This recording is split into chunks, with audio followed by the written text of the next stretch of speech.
The Book of Exodus. Now these are the names of the children of Israel who came to Egypt. Each man and his household came with Jacob: Reuben, Simeon, Levi, and Judah; Issachar, Zebulun, and Benjamin; Dan, Naphtali, Gad, and Asher. All those who were descendants of Jacob were 70 persons, for Joseph was in Egypt already. And Joseph died, all his brothers, and all that generation.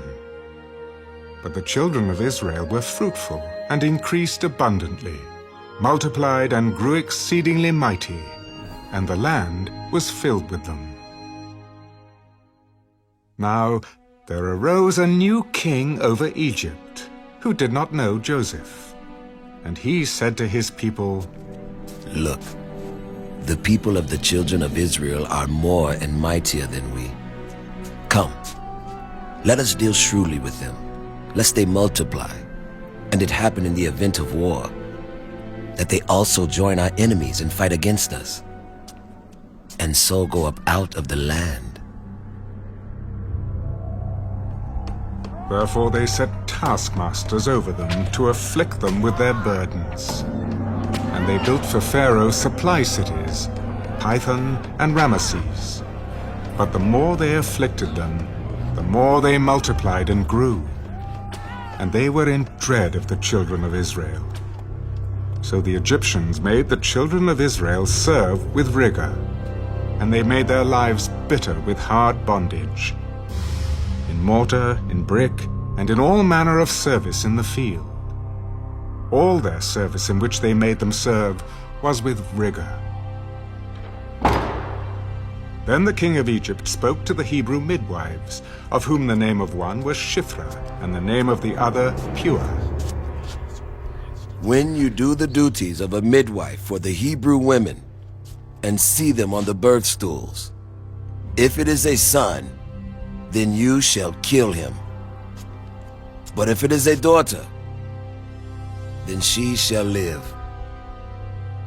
But the midwives feared God, and did not do as the king of Egypt commanded them, but saved the male children alive. So the king of Egypt called for the midwives and said to them, "Why have you done this thing, and saved the male children alive?" Because the Hebrew women are not like the Egyptian women, for they are lively and give birth before the midwives come to them. Therefore God dealt well with the midwives, and the people multiplied and grew very mighty. And so it was, because the midwives feared God, that he provided households for them. So Pharaoh commanded all his people, "Every son who is born you shall cast into the river, and every daughter you shall save alive."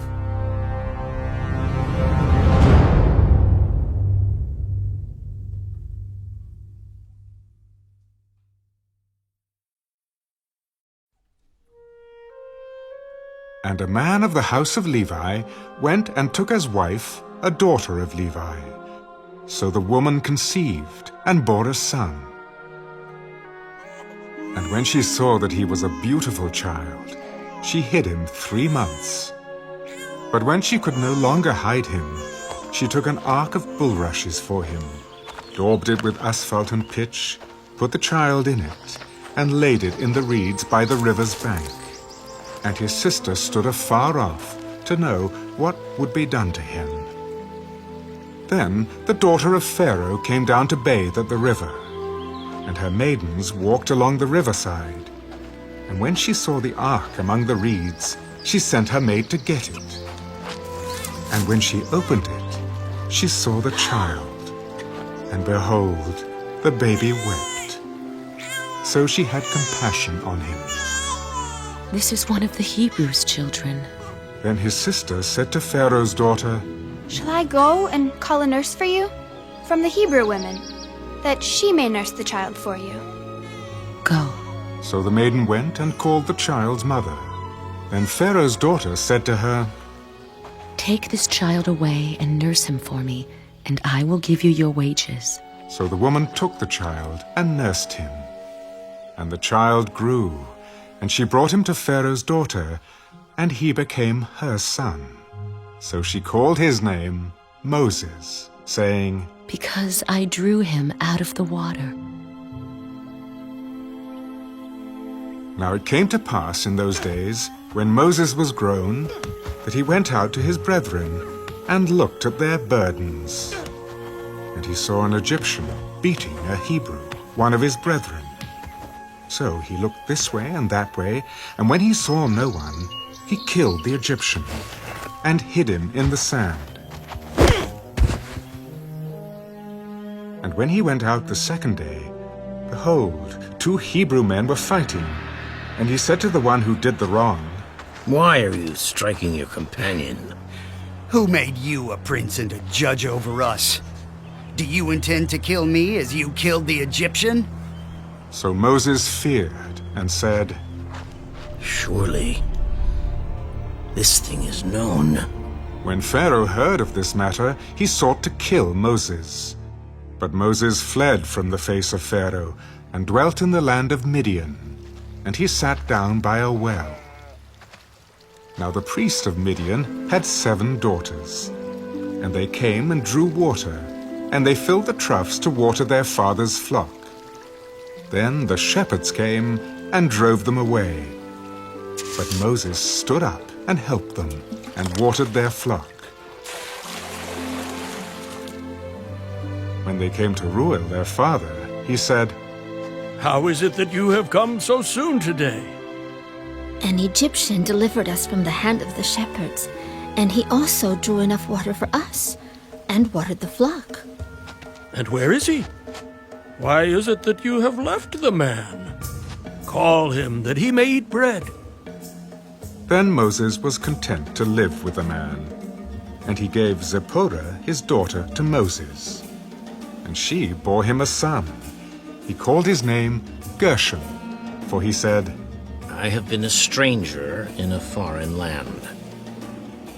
Now it happened in the process of time that the king of Egypt died. Then the children of Israel groaned because of the bondage, and they cried out. And their cry came up to God because of the bondage. So God heard their groaning, and God remembered his covenant with Abraham, with Isaac, and with Jacob. And God looked upon the children of Israel, and God acknowledged them.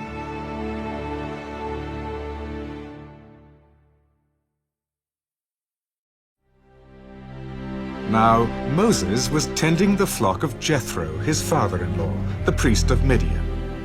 And he led the flock to the back of the desert, and came to Horeb, the mountain of God. And the angel of the Lord appeared to him in a flame of fire from the midst of a bush. So he looked, and behold, the bush was burning with fire, but the bush was not consumed. Then Moses said, I will now turn aside and see this great sight, why the bush does not burn. So when the Lord saw that he turned aside to look, God called to him from the midst of the bush. Moses, Moses, Here I am. do not draw near this place. Take your sandals off your feet, for the place where you stand is holy ground. I am the God of your father, the God of Abraham, the God of Isaac, and the God of Jacob. And Moses hid his face, for he was afraid to look upon God. I have surely seen the oppression of my people who are in Egypt, and have heard their cry because of their taskmasters, for I know their sorrows. So I have come down to deliver them out of the hand of the Egyptians, and to bring them up from that land to a good and large land, to a land flowing with milk and honey, to the place of the Canaanites, and the Hittites, and the Amorites, and the Perizzites, and the Hivites, and the Jebusites. Now therefore behold, the cry of the children of Israel has come to me, and I have also seen the oppression with which the Egyptians oppress them. Come now, therefore, and I will send you to Pharaoh, that you may bring my people, the children of Israel, out of Egypt.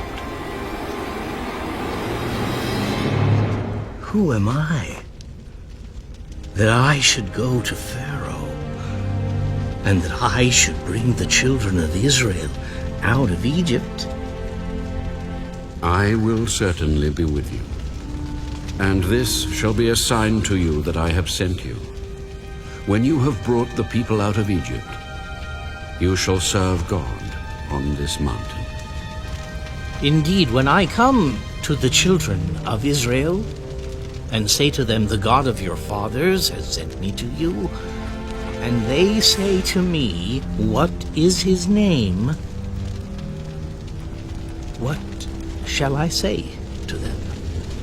I am who I am. Thus you shall say to the children of Israel, I am has sent me to you. Thus you shall say to the children of Israel, the Lord God of your fathers, the God of Abraham, the God of Isaac, and the God of Jacob has sent me to you. This is my name forever, and this is my memorial to all generations. Go and gather the elders of Israel together, and say to them, the Lord God of your fathers, the God of Abraham, of Isaac, and of Jacob, appeared to me, saying, I have surely visited you, and seen what is done to you in Egypt. And I have said, I will bring you up out of the affliction of Egypt, to the land of the Canaanites, and the Hittites, and the Amorites, and the Perizzites, and the Hivites, and the Jebusites, to a land flowing with milk and honey. Then they will heed your voice, and you shall come, you and the elders of Israel, to the king of Egypt. And you shall say to him, the Lord God of the Hebrews has met with us. And now, please, let us go 3 days' journey into the wilderness, that we may sacrifice to the Lord our God. But I am sure that the king of Egypt will not let you go, no, not even by a mighty hand. So I will stretch out my hand and strike Egypt with all my wonders, which I will do in its midst. And after that he will let you go. And I will give this people favor in the sight of the Egyptians, and it shall be when you go, that you shall not go empty-handed. But every woman shall ask of her neighbor, namely, of her who dwells near her house, articles of silver, articles of gold, and clothing. And you shall put them on your sons and on your daughters. So you shall plunder the Egyptians.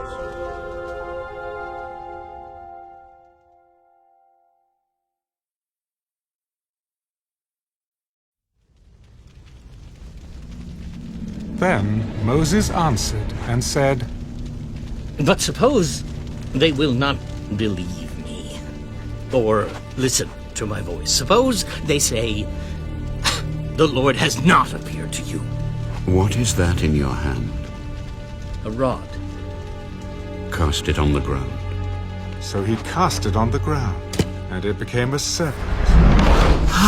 And Moses fled from it. Then the Lord said to Moses, Reach out your hand and take it by the tail. So Moses reached out his hand and caught it, and it became a rod in his hand. Thus they may believe that the Lord God of their fathers, the God of Abraham, the God of Isaac, and the God of Jacob, has appeared to you. Now put your hand in your bosom. And Moses put his hand in his bosom. When he took it out, behold, his hand was leprous, like snow. Put your hand in your bosom again.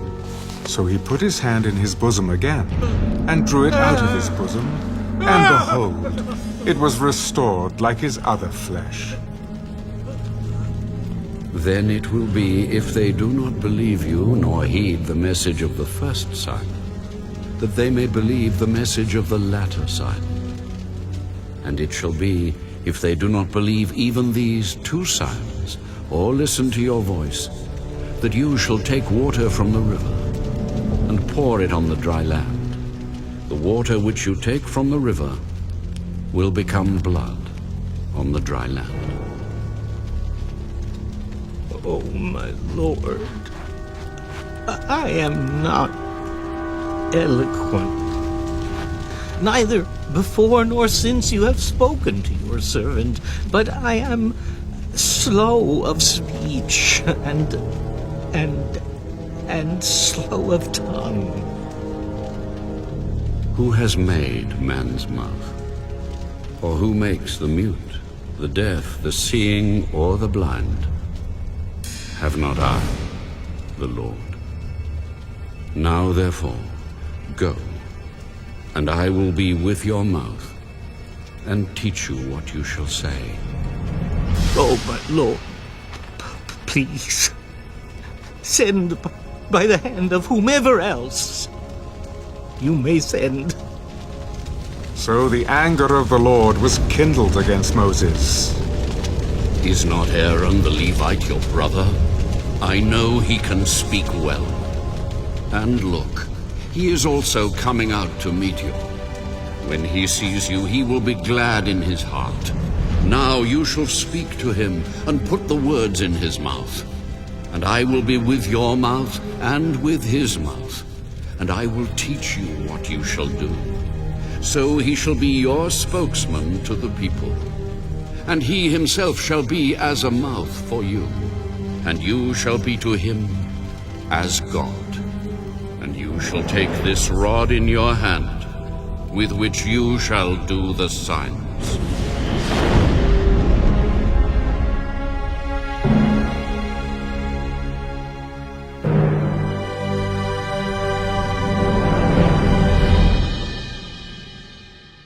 So Moses went and returned to Jethro, his father-in-law, and said to him, Please let me go, and return to my brethren who are in Egypt, and see whether they are still alive. Go in peace.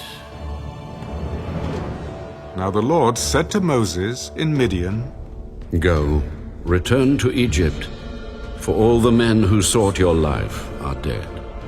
Then Moses took his wife and his sons and set them on a donkey, and he returned to the land of Egypt. And Moses took the rod of God in his hand. And the Lord said to Moses, When you go back to Egypt, see that you do all those wonders before Pharaoh, which I have put in your hand. But I will harden his heart, so that he will not let the people go. Then you shall say to Pharaoh, Thus says the Lord, Israel is my son, my firstborn. So I say to you, Let my son go, that he may serve me. But if you refuse to let him go, indeed I will kill your son, your firstborn. And it came to pass on the way, at the encampment, that the Lord met him and sought to kill him. Then Zipporah took a sharp stone and cut off the foreskin of her son, and cast it at Moses' feet. Surely, you are a husband of blood to me. So he let him go, You are a husband of blood. because of the circumcision. And the Lord said to Aaron, Go into the wilderness to meet Moses. So he went and met him on the mountain of God, and kissed him. So Moses told Aaron all the words of the Lord who had sent him, and all the signs which he had commanded him. Then Moses and Aaron went and gathered together all the elders of the children of Israel. And Aaron spoke all the words which the Lord had spoken to Moses. Then he did the signs in the sight of the people. So the people believed. And when they heard that the Lord had visited the children of Israel, and that he had looked on their affliction, then they bowed their heads and worshipped.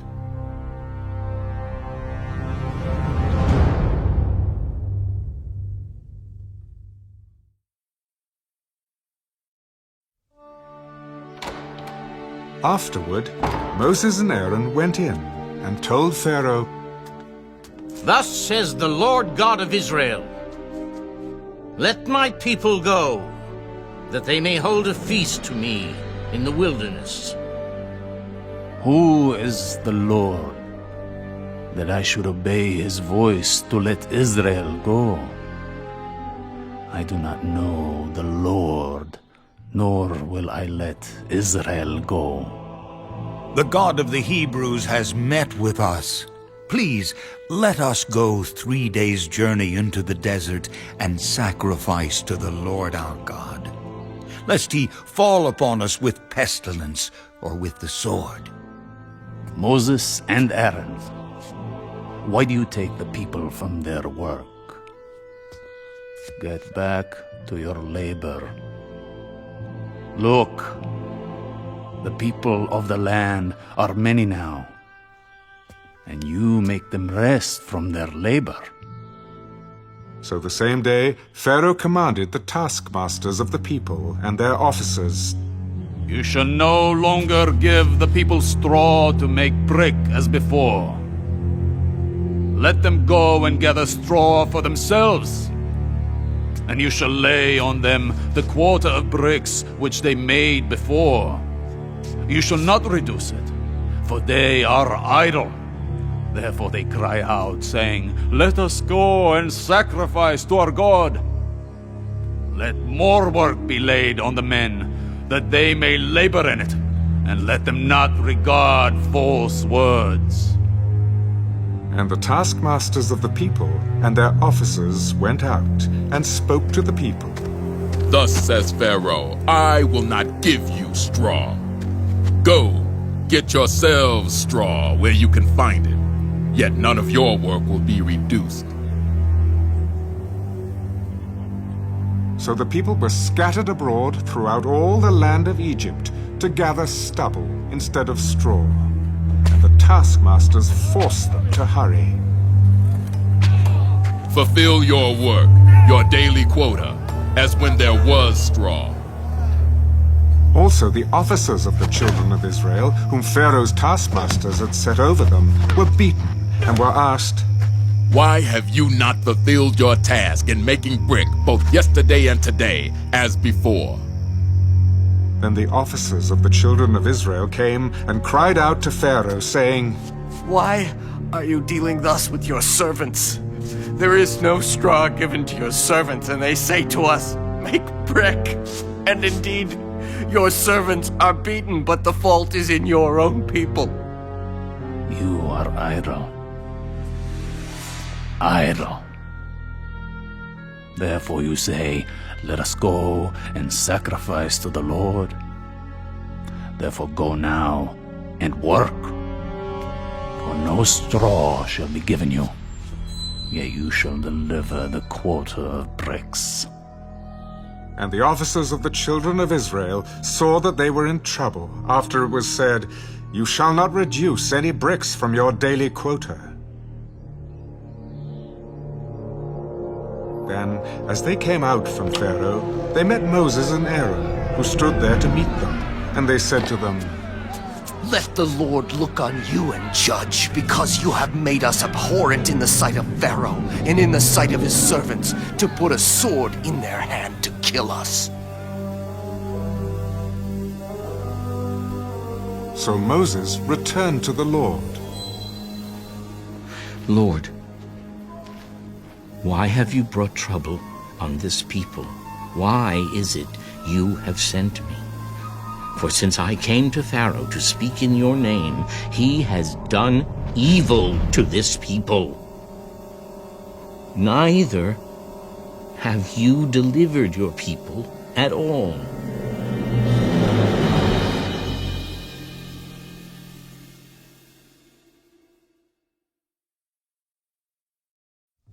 Then the Lord said to Moses, Now you shall see what I will do to Pharaoh. For with a strong hand he will let them go, and with a strong hand he will drive them out of his land. I am the Lord. I appeared to Abraham, to Isaac, and to Jacob as God Almighty. but by my name, Lord, I was not known to them.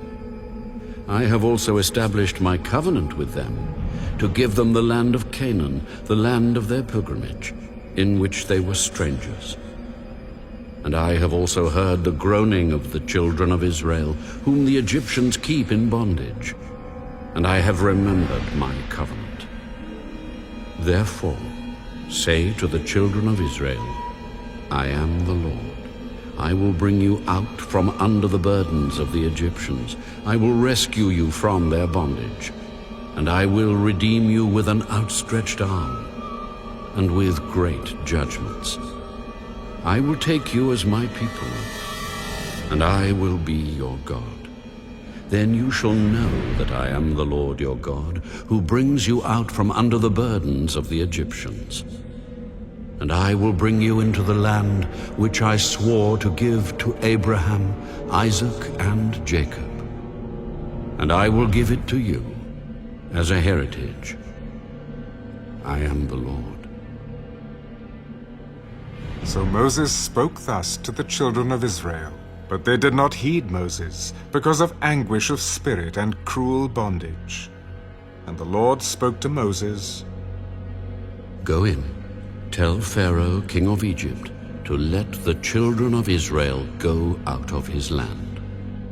And Moses spoke before the Lord, The children of Israel have not heeded me.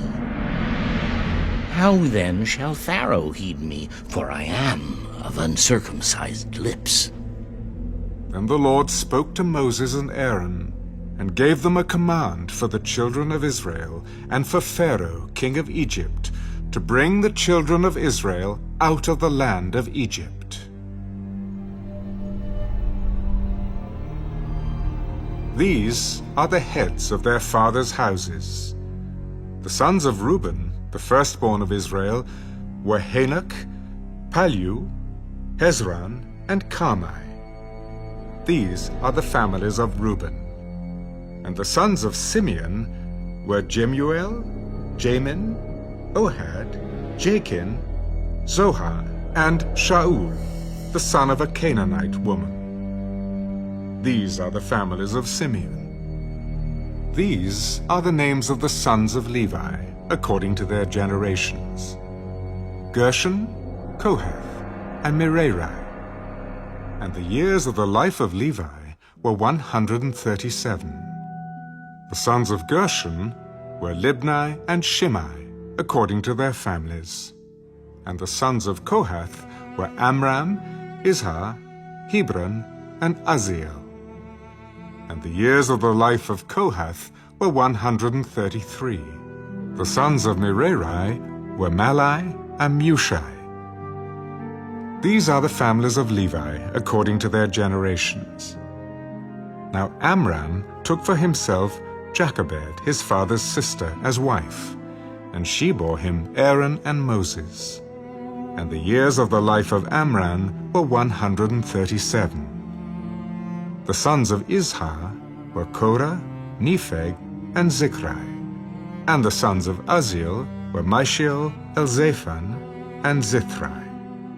Aaron took to himself Elisheba, daughter of Amminadab, sister of Nahshon, as wife.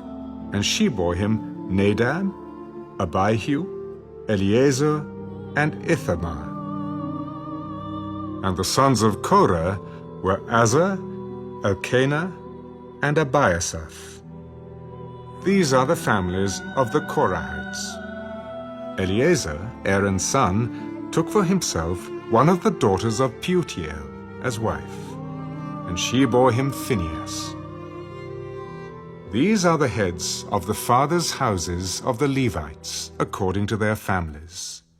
These are the same Aaron and Moses, to whom the Lord said, Bring out the children of Israel from the land of Egypt according to their armies. These are the ones who spoke to Pharaoh, king of Egypt, to bring out the children of Israel from Egypt. These are the same, Moses and Aaron. And it came to pass, on the day the Lord spoke to Moses in the land of Egypt, that the Lord spoke to Moses, saying, I am the Lord. Speak to Pharaoh, king of Egypt, all that I say to you. Behold, I am of uncircumcised lips, and how shall Pharaoh heed me?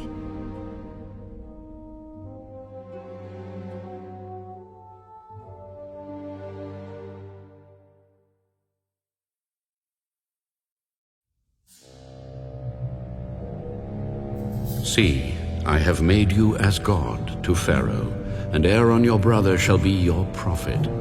You shall speak all that I command you. And Aaron your brother shall tell Pharaoh to send the children of Israel out of his land. And I will harden Pharaoh's heart, and multiply my signs and my wonders in the land of Egypt. But Pharaoh will not heed you, so that I may lay my hand on Egypt, and bring my armies and my people, the children of Israel, out of the land of Egypt by great judgments. And the Egyptians shall know that I am the Lord, when I stretch out my hand on Egypt, and bring out the children of Israel from among them. Then Moses and Aaron did so, just as the Lord commanded them, so they did. And Moses was 80 years old, and Aaron 83 years old, when they spoke to Pharaoh. Then the Lord spoke to Moses and Aaron. When Pharaoh speaks to you, saying, "Show a miracle for yourselves," then you shall say to Aaron, "Take your rod, and cast it before Pharaoh, and let it become a serpent." So Moses and Aaron went in to Pharaoh, and they did so, just as the Lord commanded.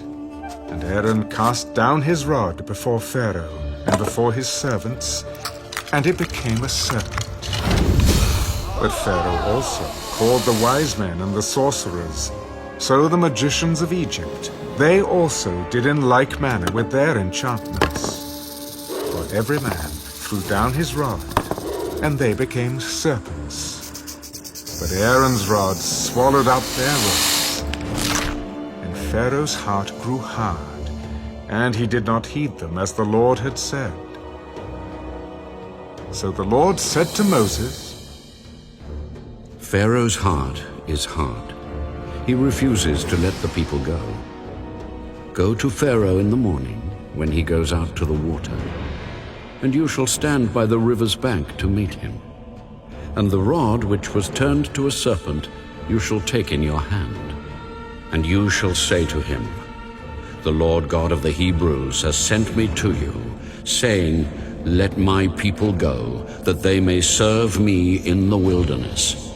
But indeed, until now, you would not hear.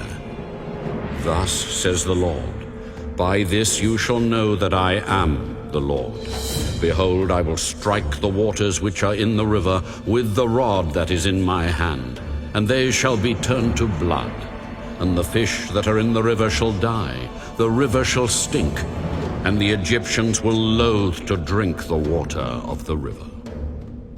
And the Lord spoke to Moses, "Say to Aaron, Take your rod, and stretch out your hand over the waters of Egypt, over their streams, over their rivers, over their ponds, and over all their pools of water, that they may become blood. And there shall be blood throughout all the land of Egypt, both in buckets of wood and pitchers of stone." And Moses and Aaron did so, just as the Lord commanded. So he lifted up the rod and struck the waters that were in the river, in the sight of Pharaoh and in the sight of his servants. And all the waters that were in the river were turned to blood. The fish that were in the river died. The river stank, and the Egyptians could not drink the water of the river. So there was blood throughout all the land of Egypt. Then the magicians of Egypt did so with their enchantments, and Pharaoh's heart grew hard, and he did not heed them, as the Lord had said. And Pharaoh turned and went into his house, neither was his heart moved by this. So all the Egyptians dug all around the river for water to drink, because they could not drink the water of the river. And 7 days passed after the Lord had struck the river.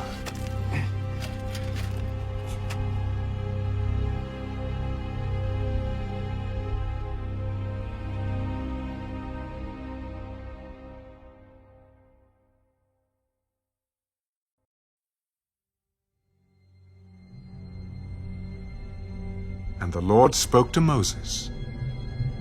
Go to Pharaoh and say to him, Thus says the Lord, Let my people go, that they may serve me.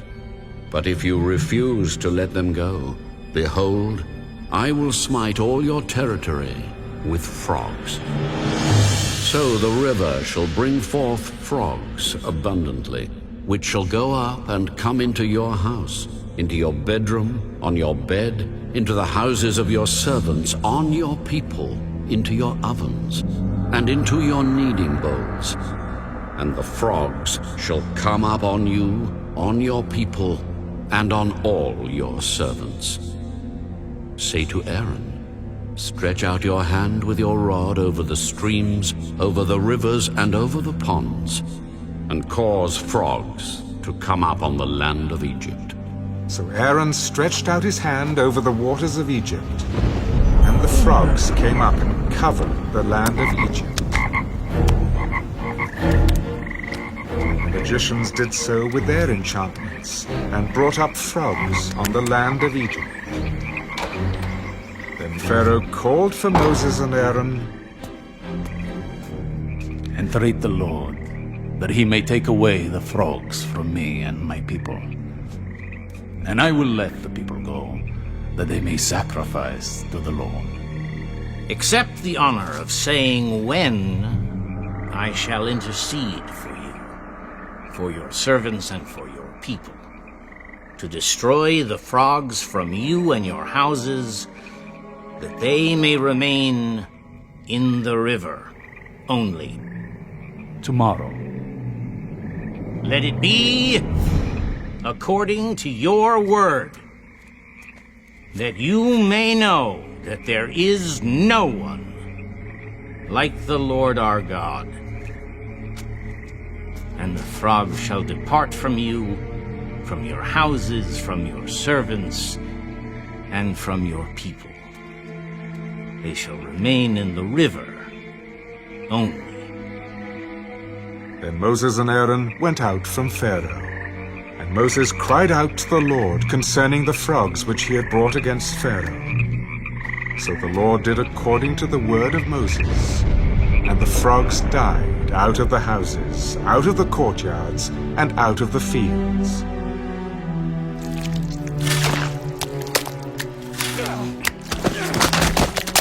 They gathered them together in heaps, and the land stank. But when Pharaoh saw that there was relief, he hardened his heart and did not heed them, as the Lord had said. So the Lord said to Moses, Say to Aaron, Stretch out your rod, and strike the dust of the land, so that it may become lice throughout all the land of Egypt. And they did so. For Aaron stretched out his hand with his rod, and struck the dust of the earth. And it became lice on man and beast. All the dust of the land became lice throughout all the land of Egypt. Now the magicians so worked with their enchantments to bring forth lice, but they could not. So there were lice on man and beast. Then the magicians said to Pharaoh, This is the finger of God. But Pharaoh's heart grew hard, and he did not heed them, just as the Lord had said. And the Lord said to Moses, Rise early in the morning, and stand before Pharaoh as he comes out to the water. Then say to him, Thus says the Lord, Let my people go, that they may serve me. Or else, if you will not let my people go, behold, I will send swarms of flies on you and your servants, on your people and into your houses.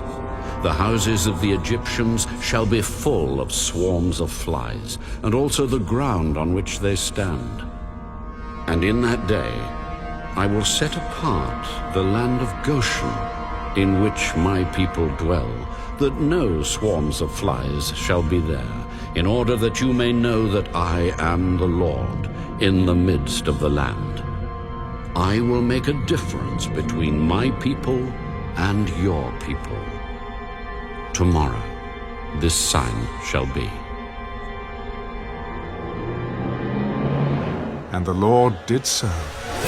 Thick swarms of flies came into the house of Pharaoh, into his servants' houses, and into all the land of Egypt.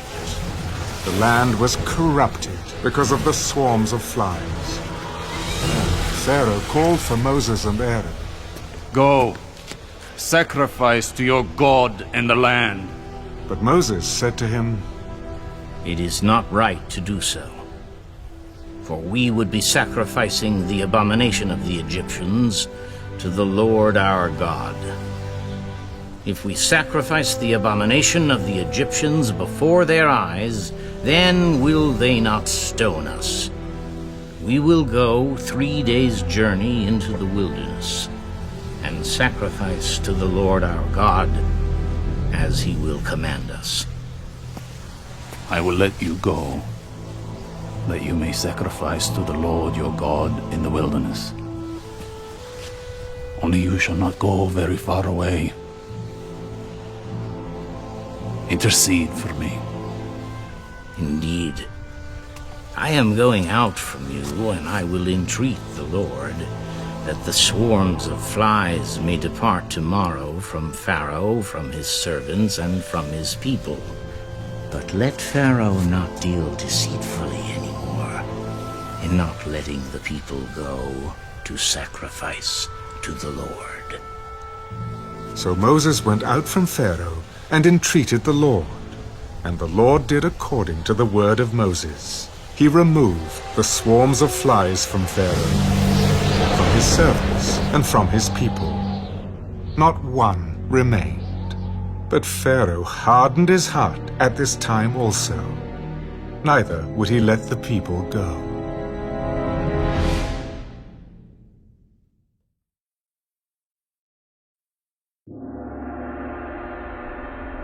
Then the Lord said to Moses, Go into Pharaoh and tell him, Thus says the Lord God of the Hebrews, Let my people go, that they may serve me. For if you refuse to let them go and still hold them, behold, the hand of the Lord will be on your cattle in the field, on the horses, on the donkeys, on the camels, on the oxen, and on the sheep. A very severe pestilence. And the Lord will make a difference between the livestock of Israel and the livestock of Egypt. So nothing shall die of all that belongs to the children of Israel. Then the Lord appointed a set time. Tomorrow the Lord will do this thing in the land. So the Lord did this thing on the next day, and all the livestock of Egypt died. But of the livestock of the children of Israel, not one died. Then Pharaoh sent, and indeed not even one of the livestock of the Israelites was dead.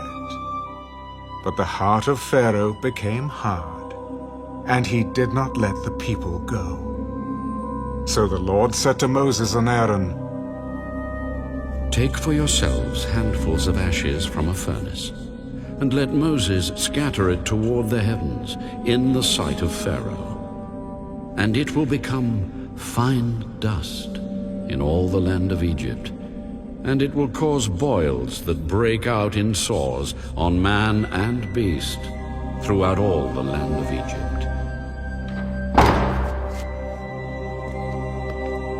Then they took ashes from the furnace and stood before Pharaoh, and Moses scattered them toward heaven. And they caused boils that break out in sores on man and beast. And the magicians could not stand before Moses because of the boils, for the boils were on the magicians and on all the Egyptians. But the Lord hardened the heart of Pharaoh, and he did not heed them, just as the Lord had spoken to Moses. Then the Lord said to Moses, "Rise early in the morning, and stand before Pharaoh, and say to him, 'Thus says the Lord God of the Hebrews, let my people go, that they may serve me. For at this time I will send all my plagues to your very heart, and on your servants and on your people, that you may know that there is none like me in all the earth.' Now if I had stretched out my hand and struck you and your people with pestilence, then you would have been cut off from the earth.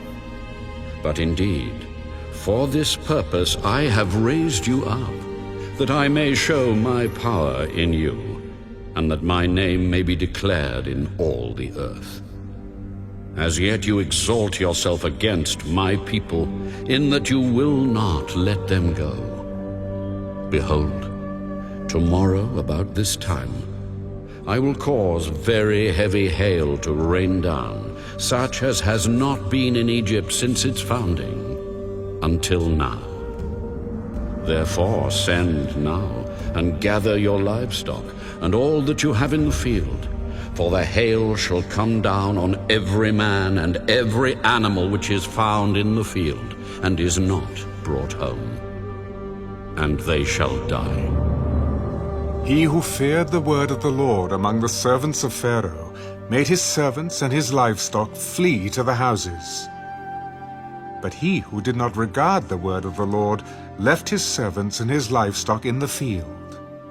Then the Lord said to Moses, "Stretch out your hand toward heaven, that there may be hail in all the land of Egypt, on man, on beast, and on every herb of the field, throughout the land of Egypt." And Moses stretched out his rod toward heaven.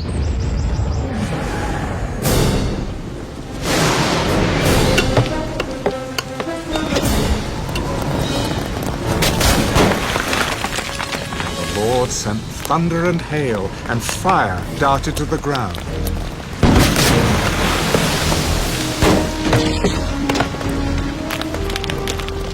The Lord rained hail on the land of Egypt. So there was hail, and fire mingled with the hail, so very heavy that there was none like it in all the land of Egypt since it became a nation. And the hail struck throughout the whole land of Egypt, all that was in the field, both man and beast. And the hail struck every herb of the field, and broke every tree of the field. Only in the land of Goshen, where the children of Israel were, there was no hail. And Pharaoh sent and called for Moses and Aaron. I have sinned this time. The Lord is righteous, and my people and I are wicked. Entreat the Lord, that there may be no more mighty thundering and hail, for it is enough. I will let you go. You should stay no longer. As soon as I have gone out of the city, I will spread out my hands to the Lord. The thunder will cease, and there will be no more hail, that you may know that the earth is the Lord's. But as for you and your servants, I know that you will not yet fear the Lord God. Now the flax and the barley were struck, for the barley was in the head, and the flax was in bud.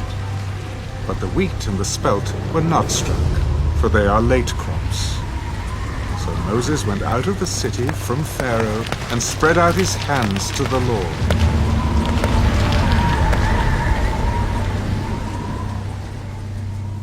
Then the thunder and the hail ceased, and the rain was not poured on the earth. And when Pharaoh saw that the rain, the hail, and the thunder had ceased, he sinned yet more, and he hardened his heart, he and his servants. So the heart of Pharaoh was hard, neither would he let the children of Israel go, as the Lord had spoken by Moses.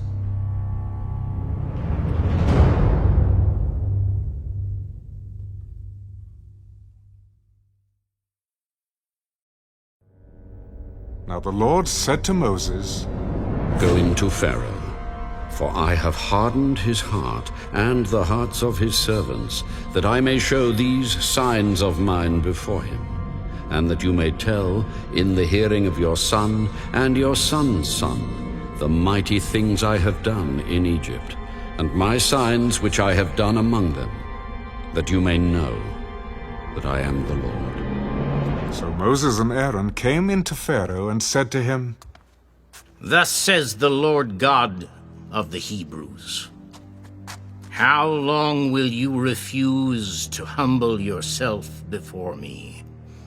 Let my people go that they may serve me, or else if you refuse to let my people go, behold, tomorrow I will bring locusts into your territory, and they shall cover the face of the earth, so that no one will be able to see the earth, and they shall eat the residue of what is left, which remains to you from the hail. And they shall eat every tree which grows up for you out of the field. They shall fill your houses, the houses of all your servants, and the houses of all the Egyptians, which neither your fathers nor your fathers' fathers have seen, since the day that they were on the earth to this day. And he turned and went out from Pharaoh. Then Pharaoh's servants said to him, How long shall this man be a snare to us? Let the men go, that they may serve the Lord their God. Do you not yet know that Egypt is destroyed? So Moses and Aaron were brought again to Pharaoh.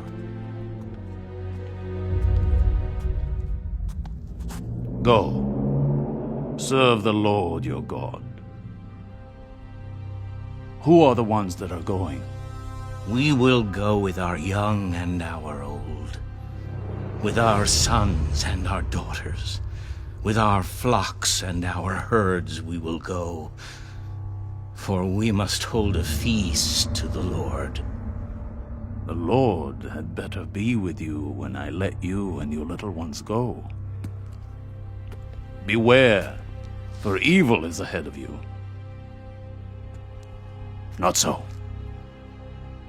Go now, you who are men, and serve the Lord, for that is what you desired. And they were driven out from Pharaoh's presence. Then the Lord said to Moses, Stretch out your hand over the land of Egypt for the locusts, that they may come upon the land of Egypt and eat every herb of the land, all that the hail has left. So Moses stretched out his rod over the land of Egypt, and the Lord brought an east wind on the land all that day and all that night. When it was morning, the east wind brought the locusts. And the locusts went up over all the land of Egypt, and rested on all the territory of Egypt. They were very severe. Previously there had been no such locusts as they, nor shall there be such after them. For they covered the face of the whole earth, so that the land was darkened.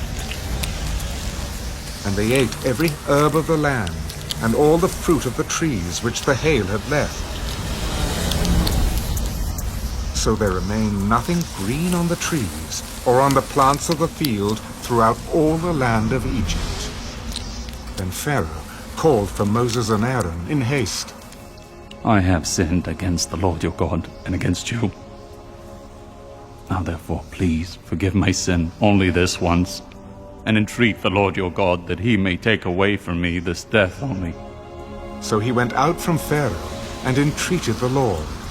And the Lord turned a very strong west wind, which took the locusts away and blew them into the Red Sea.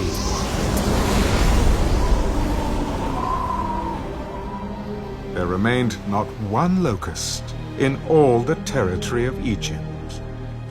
But the Lord hardened Pharaoh's heart, and he did not let the children of Israel go. Then the Lord said to Moses, Stretch out your hand toward heaven, that there may be darkness over the land of Egypt, darkness which may even be felt. So Moses stretched out his hand toward heaven, and there was thick darkness in all the land of Egypt 3 days. They did not see one another, nor did anyone rise from his place for 3 days. But all the children of Israel had light in their dwellings. Then Pharaoh called to Moses, Go, serve the Lord. Only let your flocks and your herds be kept back. Let your little ones also go with you.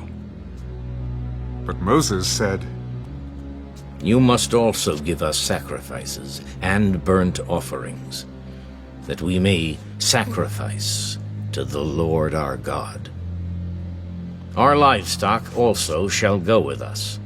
Not a hoof shall be left behind, for we must take some of them to serve the Lord our God.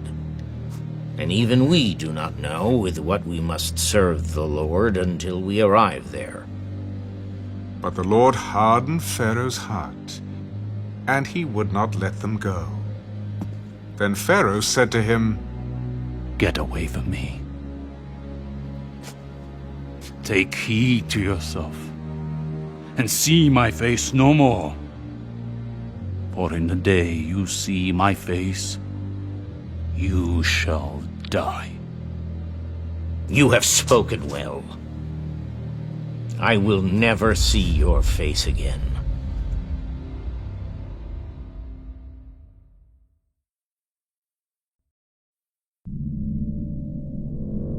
And the Lord said to Moses, I will bring one more plague on Pharaoh and on Egypt. Afterward he will let you go from here. When he lets you go, he will surely drive you out of here altogether. Speak now in the hearing of the people, and let every man ask from his neighbor, and every woman from her neighbor, articles of silver and articles of gold. And the Lord gave the people favor in the sight of the Egyptians. Moreover, the man Moses was very great in the land of Egypt, in the sight of Pharaoh's servants, and in the sight of the people.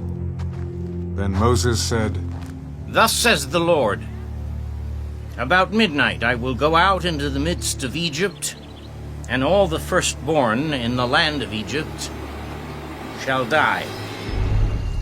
From the firstborn of Pharaoh, who sits on his throne, even to the firstborn of the female servant who is behind the handmill, and all the firstborn of the animals. Then there shall be a great cry throughout all the land of Egypt, such as was not like it before, nor shall be like it again. But against none of the children of Israel shall a dog move its tongue, against man or beast, that you may know that the Lord does make a difference between the Egyptians and Israel. And all these your servants shall come down to me and bow down to me, saying, Get out, and all the people who follow you. After that I will go out. Then he went out from Pharaoh in great anger.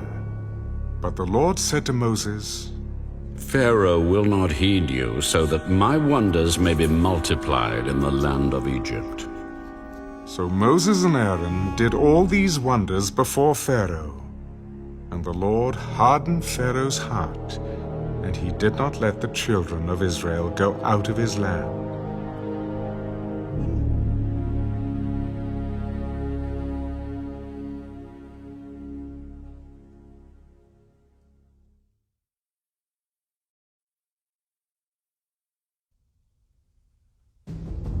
Now the Lord spoke to Moses and Aaron in the land of Egypt. This month shall be your beginning of months. It shall be the first month of the year to you. Speak to all the congregation of Israel, saying, On the 10th of this month, every man shall take for himself a lamb, according to the house of his father, a lamb for a household. And if the household is too small for the lamb, let him and his neighbor next to his house take it according to the number of the persons. According to each man's need, you shall make your count for the lamb. Your lamb shall be without blemish, a male of the first year. You may take it from the sheep or from the goats. Now you shall keep it until the 14th day of the same month. Then the whole assembly of the congregation of Israel shall kill it at twilight. And they shall take some of the blood, and put it on the 2 doorposts and on the lintel of the houses where they eat it. Then they shall eat the flesh on that night, roasted in fire, with unleavened bread, and with bitter herbs they shall eat it. Do not eat it raw, nor boiled at all with water, but roasted in fire, its head with its legs and its entrails. You shall let none of it remain until morning, and what remains of it until morning you shall burn with fire. And thus you shall eat it, with a belt on your waist, your sandals on your feet, and your staff in your hand. So you shall eat it in haste. It is the Lord's Passover. For I will pass through the land of Egypt on that night, and will strike all the firstborn in the land of Egypt, both man and beast. And against all the gods of Egypt I will execute judgment. I am the Lord. Now the blood shall be a sign for you on the houses where you are. And when I see the blood, I will pass over you. And the plague shall not be on you to destroy you when I strike the land of Egypt. So this day shall be to you a memorial, and you shall keep it as a feast to the Lord throughout your generations. You shall keep it as a feast by an everlasting ordinance. 7 days you shall eat unleavened bread. On the first day you shall remove leaven from your houses. For whoever eats leavened bread from the first day until the 7th day, that person shall be cut off from Israel. On the first day there shall be a holy convocation, and on the 7th day there shall be a holy convocation for you. No manner of work shall be done on them, but that which everyone must eat, that only may be prepared by you. So you shall observe the feast of unleavened bread, for on this same day I will have brought your armies out of the land of Egypt. Therefore you shall observe this day throughout your generations as an everlasting ordinance. In the 1st month, on the 14th day of the month at evening, you shall eat unleavened bread until the 21st day of the month at evening. For 7 days no leaven shall be found in your houses, since whoever eats what is leavened, that same person shall be cut off from the congregation of Israel, whether he is a stranger or a native of the land. You shall eat nothing leavened. In all your dwellings you shall eat unleavened bread.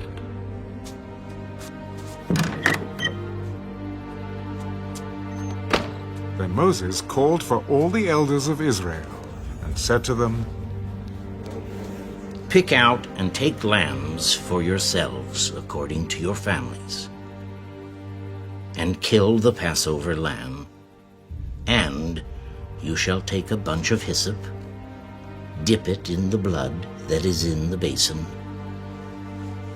and strike the lintel and the 2 doorposts with the blood that is in the basin.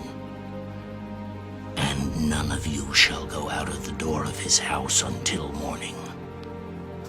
For the Lord will pass through to strike the Egyptians, and when he sees the blood on the lintel and on the 2 doorposts, the Lord will pass over the door and not allow the destroyer to come into your houses to strike you.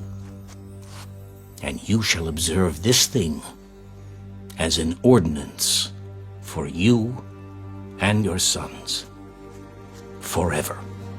It will come to pass when you come to the land which the Lord will give you just as he promised, that you shall keep this service.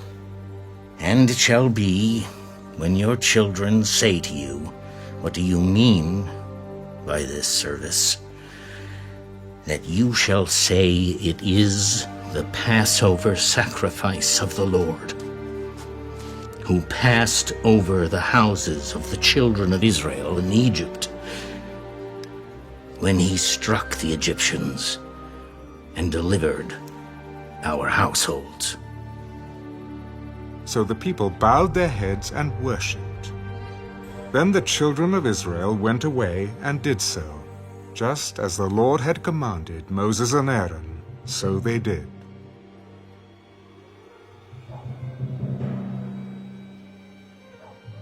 And it came to pass at midnight that the Lord struck all the firstborn in the land of Egypt, from the firstborn of Pharaoh who sat on his throne, to the firstborn of the captive who was in the dungeon, and all the firstborn of livestock.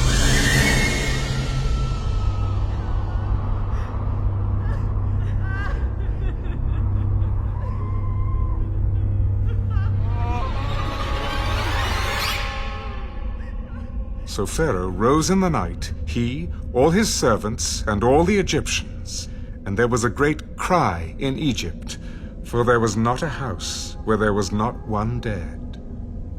Then he called for Moses and Aaron by night. Rise. Go out from among my people, both you and the children of Israel, and go. Serve the Lord as you have said. Also take your flocks and your herds, as you have said. Be gone. Bless me also. And the Egyptians urged the people that they might send them out of the land in haste, for they said, "We shall all be dead." So the people took their dough before it was leavened, having their kneading bowls bound up in their clothes on their shoulders. Now the children of Israel had done according to the word of Moses, and they had asked from the Egyptians articles of silver, articles of gold, and clothing. And the Lord had given the people favor in the sight of the Egyptians, so that they granted them what they requested. Thus they plundered the Egyptians. Then the children of Israel journeyed from Ramesses to Succoth, about 600,000 men on foot, besides children. A mixed multitude went up with them also, and flocks and herds, a great deal of livestock. And they baked unleavened cakes of the dough which they had brought out of Egypt, for it was not leavened, because they were driven out of Egypt and could not wait, nor had they prepared provisions for themselves. Now the sojourn of the children of Israel who lived in Egypt was 430 years. And it came to pass, at the end of the 430 years, on that very same day, it came to pass that all the armies of the Lord went out from the land of Egypt. It is a night of solemn observance to the Lord for bringing them out of the land of Egypt. This is that night of the Lord, a solemn observance for all the children of Israel throughout their generations. And the Lord said to Moses and Aaron, This is the ordinance of the Passover. No foreigner shall eat it, But every man's servant who is bought for money, when you have circumcised him, then he may eat it. A sojourner and a hired servant shall not eat it.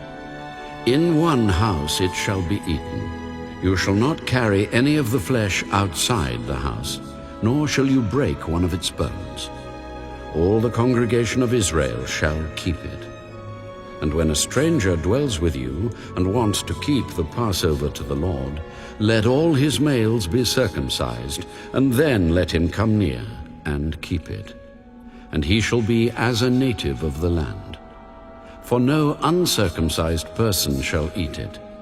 One law shall be for the native born and for the stranger who dwells among you. Thus all the children of Israel did, as the Lord commanded Moses and Aaron, so they did. And it came to pass, on that very same day, that the Lord brought the children of Israel out of the land of Egypt, according to their armies.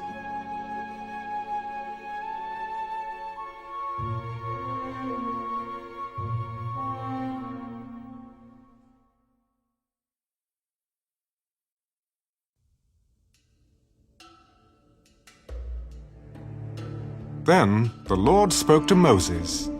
Consecrate to me all the firstborn, whatever opens the womb among the children of Israel, both of man and beast. It is mine. Moses said to the people, Remember this day in which you went out of Egypt, out of the house of bondage. For by strength of hand the Lord brought you out of this place. No leavened bread shall be eaten. On this day you are going out in the month Abib. And it shall be when the Lord brings you into the land of the Canaanites and the Hittites and the Amorites and the Hivites and the Jebusites, which he swore to your fathers to give you, a land flowing with milk and honey, that you shall keep this service in this month.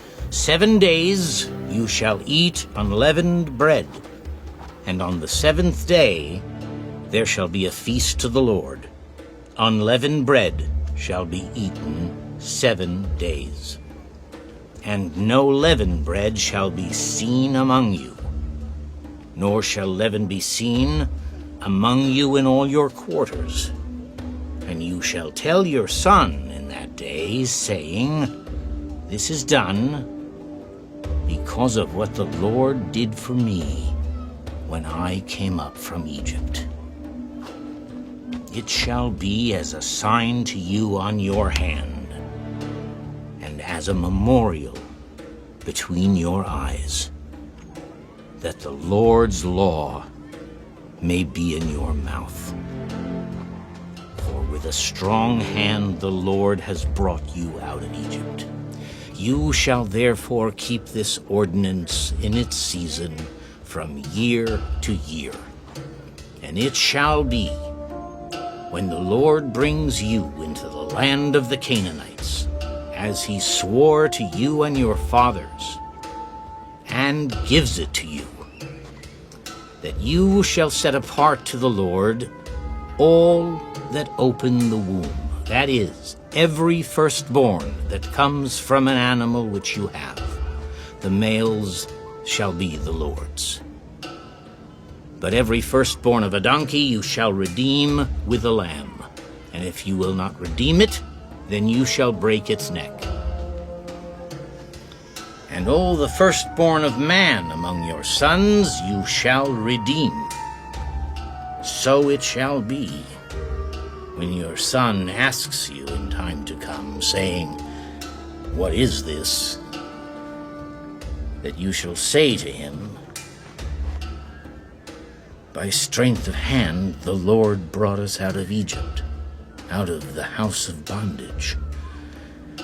And it came to pass, when Pharaoh was stubborn about letting us go, that the Lord killed all the firstborn in the land of Egypt, both the firstborn of man and the firstborn of beast. Therefore, I sacrifice to the Lord all males that open the womb. But all the firstborn of my sons I redeem. It shall be as a sign on your hand, and as frontlets between your eyes, for by strength of hand the Lord brought us out of Egypt. Then it came to pass, when Pharaoh had let the people go, that God did not lead them by way of the land of the Philistines, although that was near. For God said, Lest perhaps the people change their minds when they see war and return to Egypt. So God led the people around by way of the wilderness of the Red Sea. And the children of Israel went up in orderly ranks out of the land of Egypt. And Moses took the bones of Joseph with him, for he had placed the children of Israel under solemn oath, saying, God will surely visit you, and you shall carry up my bones from here with you. So they took their journey from Succoth and camped in Etham at the edge of the wilderness.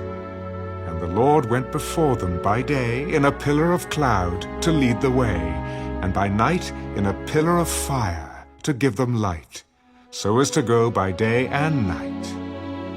He did not take away the pillar of cloud by day or the pillar of fire by night from before the people.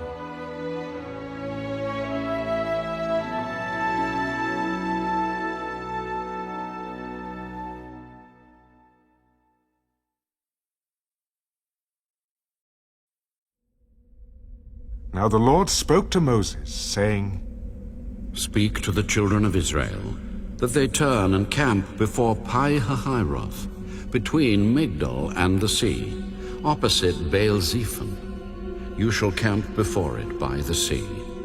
For Pharaoh will say of the children of Israel, They are bewildered by the land, the wilderness has closed them in. Then I will harden Pharaoh's heart, so that he will pursue them. And I will gain honor over Pharaoh and over all his army, that the Egyptians may know that I am the Lord. And they did so.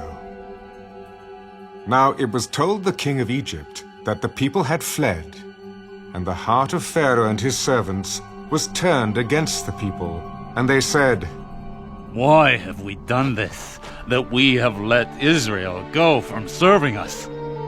So he made ready his chariot and took his people with him.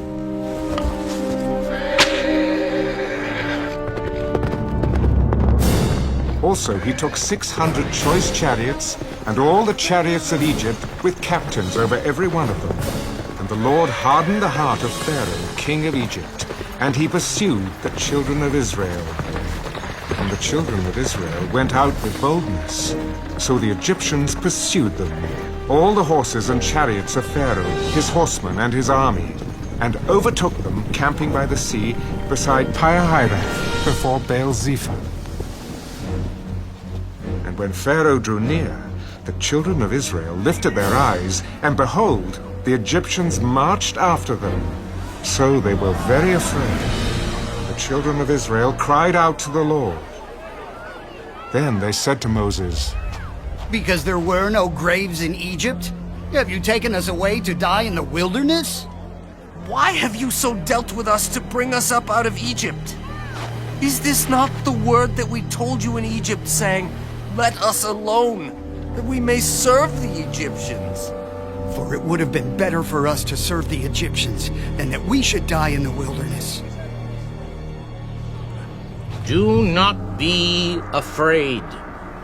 Stand still and see the salvation of the Lord, which he will accomplish for you today. For the Egyptians whom you see today, you shall see again no more forever. The Lord will fight for you, and you shall hold your peace. And the Lord said to Moses, Why do you cry to me? Tell the children of Israel to go forward, but lift up your rod and stretch out your hand over the sea and divide it. And the children of Israel shall go on dry ground through the midst of the sea. And I indeed will harden the hearts of the Egyptians, and they shall follow them. So I will gain honor over Pharaoh and over all his army, his chariots, and his horsemen.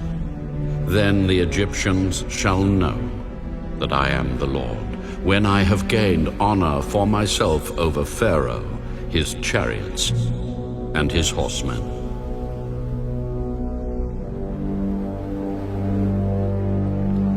And the angel of God, who went before the camp of Israel, moved and went behind them. And the pillar of cloud went from before them and stood behind them. So it came between the camp of the Egyptians and the camp of Israel. Thus it was a cloud and darkness to the one, and it gave light by night to the other, so that the one did not come near the other all that night.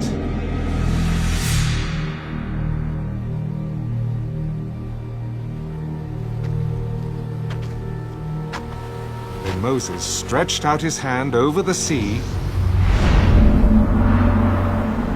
and the Lord caused the sea to go back by a strong east wind all that night.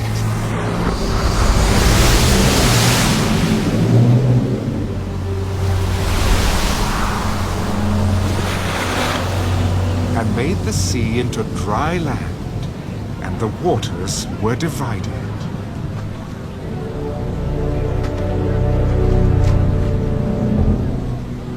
So the children of Israel went into the midst of the sea, on the dry ground, and the waters were a wall to them on their right hand and on their left. And the Egyptians pursued and went after them into the midst of the sea, all Pharaoh's horses, his chariots, and his horsemen. Now it came to pass, in the morning watch, that the Lord looked down upon the army of the Egyptians through the pillar of fire and cloud. And he troubled the army of the Egyptians. And he took off their chariot wheels, so that they drove them with difficulty. And the Egyptians said, "Let us flee from the face of Israel, for the Lord fights for them against the Egyptians." Then the Lord said to Moses, Stretch out your hand over the sea, that the waters may come back upon the Egyptians, on their chariots, and on their horsemen. And Moses stretched out his hand over the sea. And when the morning appeared, the sea returned to its full depth, while the Egyptians were fleeing into it.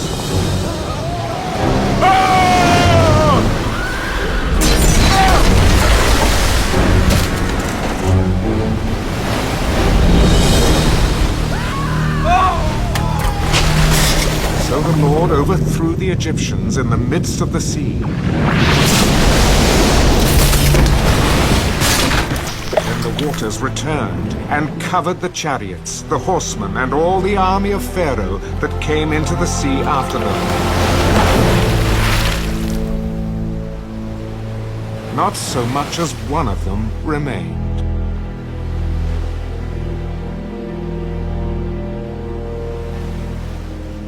But the children of Israel had walked on dry land in the midst of the sea, and the waters were a wall to them on their right hand and on their left. So the Lord saved Israel that day out of the hand of the Egyptians, and Israel saw the Egyptians dead on the seashore. Thus Israel saw the great work which the Lord had done in Egypt. So the people feared the Lord, and believed the Lord and his servant Moses.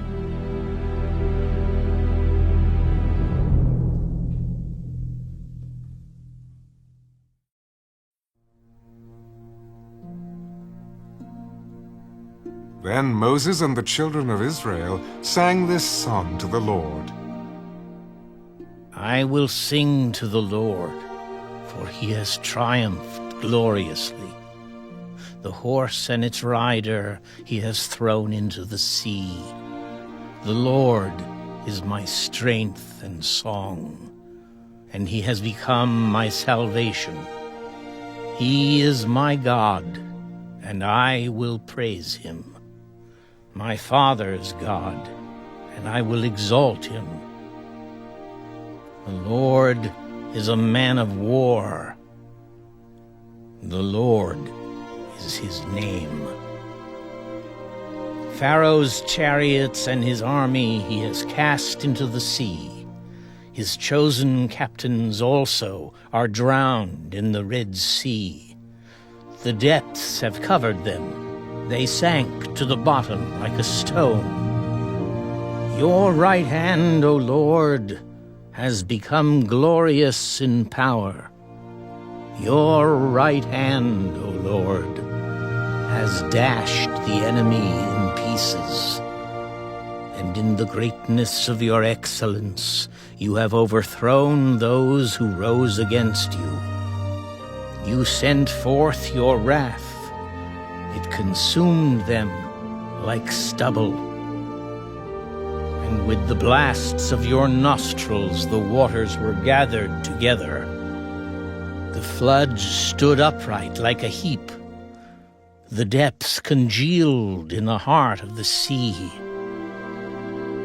The enemy said, I will pursue, I will overtake, I will divide the spoil.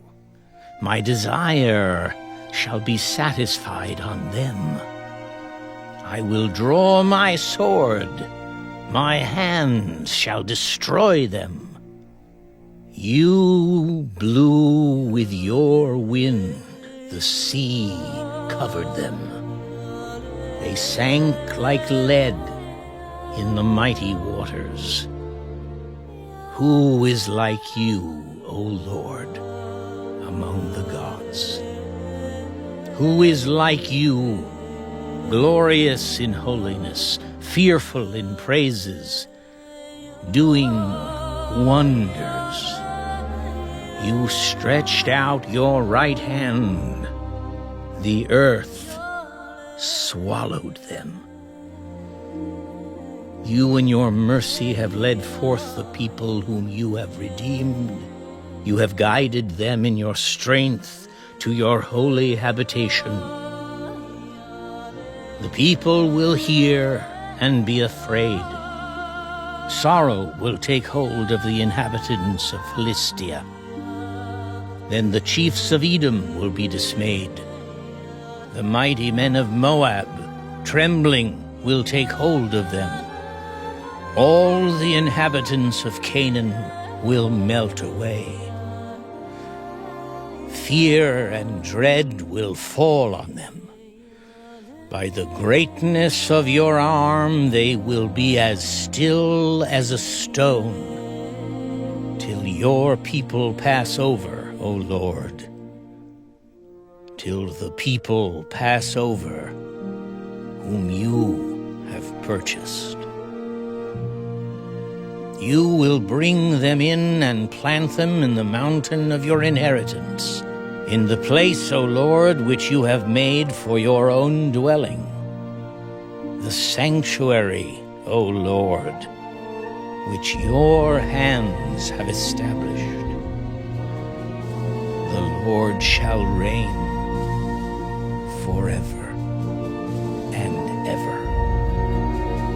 For the horses of Pharaoh went with his chariots and his horsemen into the sea, and the Lord brought back the waters of the sea upon them. But the children of Israel went on dry land in the midst of the sea. Then Miriam, the prophetess, the sister of Aaron, took the timbrel in her hand, and all the women went out after her with timbrels and with dances. Sing to the Lord, for he has triumphed gloriously. The horse and its rider he has thrown into the sea. So Moses brought Israel from the Red Sea. Then they went out into the wilderness of Shur. And they went 3 days in the wilderness and found no water. Now when they came to Marah, they could not drink the waters of Marah, for they were bitter. Therefore the name of it was called Marah. And the people complained against Moses. What shall we drink? So he cried out to the Lord, and the Lord showed him a tree. When he cast it into the waters were made sweet. There he made a statute and an ordinance for them, and there he tested them. If you diligently heed the voice of the Lord your God, and do what is right in his sight, give ear to his commandments, and keep all his statutes, I will put none of the diseases on you which I have brought on the Egyptians. For I am the Lord who heals you. Then they came to Elim, where there were 12 wells of water and 70 palm trees. So they camped there by the waters.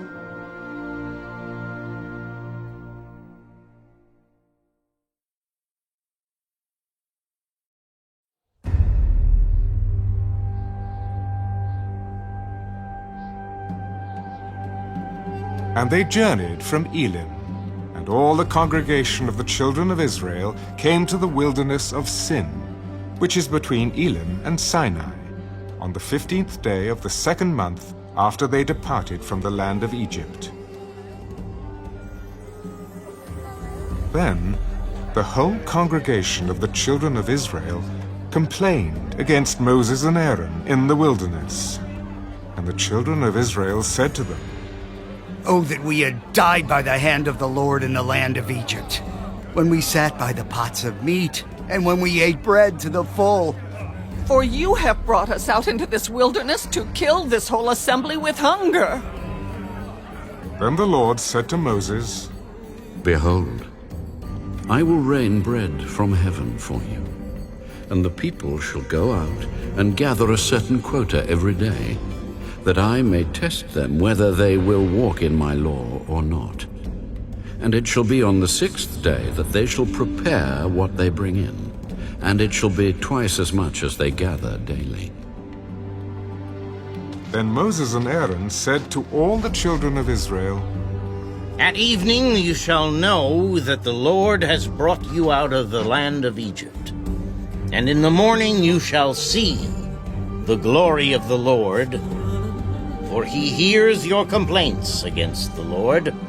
But what are we, that you complain against us? This shall be seen when the Lord gives you meat to eat in the evening, and in the morning bread to the full. For the Lord hears your complaints, which you make against him. And what are we? Your complaints are not against us, but against the Lord. Then Moses spoke to Aaron. Say to all the congregation of the children of Israel, Come near before the Lord, for he has heard your complaints. Now it came to pass, as Aaron spoke to the whole congregation of the children of Israel, that they looked toward the wilderness, and behold, the glory of the Lord appeared in the cloud. And the Lord spoke to Moses. I have heard the complaints of the children of Israel.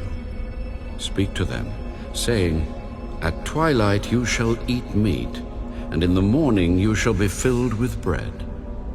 And you shall know that I am the Lord your God. So it was that quails came up at evening and covered the camp. And in the morning the dew lay all around the camp. And when the layer of dew lifted, there, on the surface of the wilderness, was a small round substance, as fine as frost on the ground. So when the children of Israel saw it, they said to one another, What is it? For they did not know what it was. And Moses said to them, This is the bread which the Lord has given you to eat. This is the thing which the Lord has commanded. Let every man gather it according to each one's need. 1 omer for each person, according to the number of persons. Let every man take for those who are in his tent. Then the children of Israel did so, and gathered, some more, some less. So when they measured it by omers, he who gathered much had nothing left over, and he who gathered little had no lack. Every man had gathered according to each one's need. And Moses said, Let no one leave any of it till morning. Notwithstanding, they did not heed Moses, but some of them left part of it until morning, and it bred worms and stank. And Moses was angry with them. So they gathered it every morning, every man according to his need. And when the sun became hot, it melted. And so it was, on the 6th day, that they gathered twice as much bread, 2 omers for each one. And all the rulers of the congregation came and told Moses. Then he said to them, This is what the Lord has said. Tomorrow is a Sabbath rest, a holy Sabbath to the Lord. Bake what you will bake today, and boil what you will boil, and lay up for yourselves all that remains to be kept until morning. So they laid it up till morning, as Moses commanded.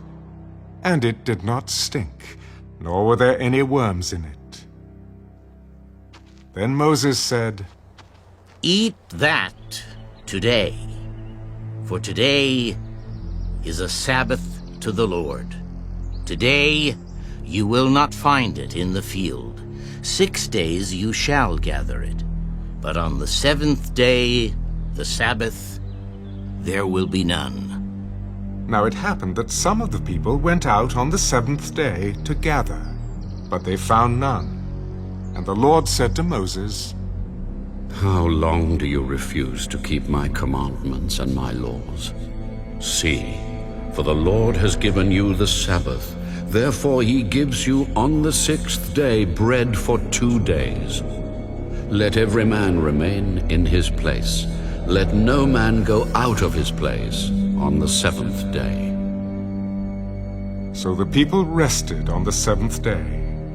And the house of Israel called its name manna, and it was like white coriander seed, and the taste of it was like wafers made with honey.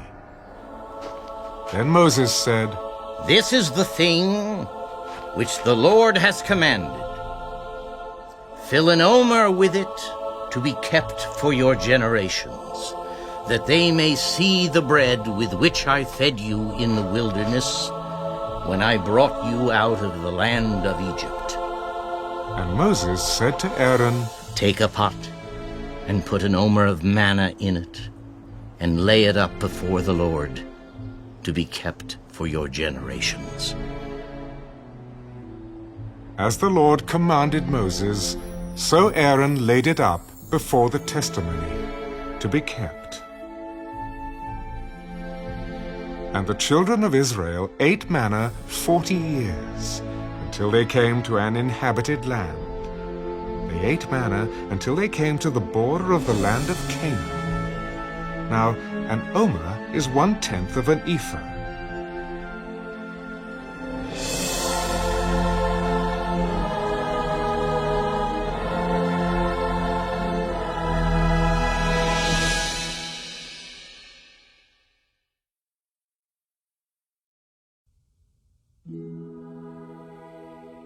Then all the congregation of the children of Israel set out on their journey from the wilderness of Sin, according to the commandment of the Lord, and camped in Rephidim.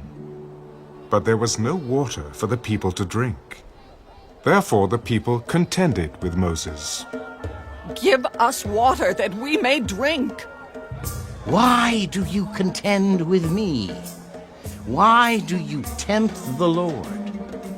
And the people thirsted there for water. and the people complained against Moses. Why is it you have brought us up out of Egypt? To kill us and our children and our livestock with thirst?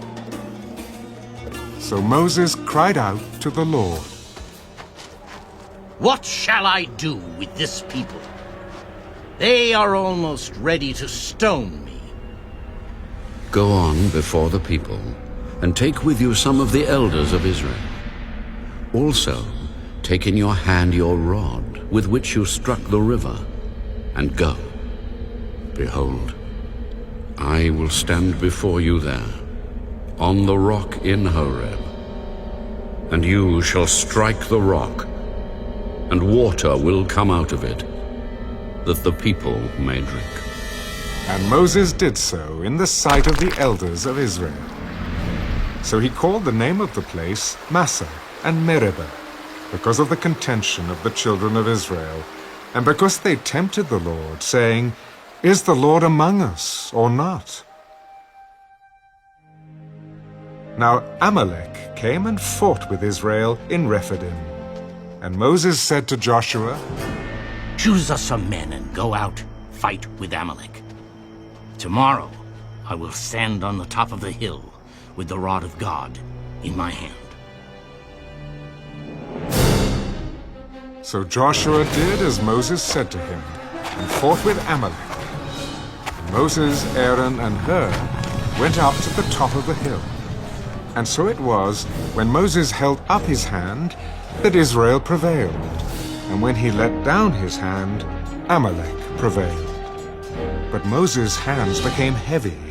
So they took a stone and put it under him, and he sat on it. And Aaron and Hur supported his hands, one on one side and the other on the other side, and his hands were steady until the going down of the sun. So Joshua defeated Amalek and his people with the edge of the sword. Then the Lord said to Moses, Write this for a memorial in the book, and recount it in the hearing of Joshua, that I will utterly blot out the remembrance of Amalek from under heaven. And Moses built an altar, and called its name, The Lord is my banner. For he said, Because the Lord has sworn, the Lord will have war with Amalek from generation to generation.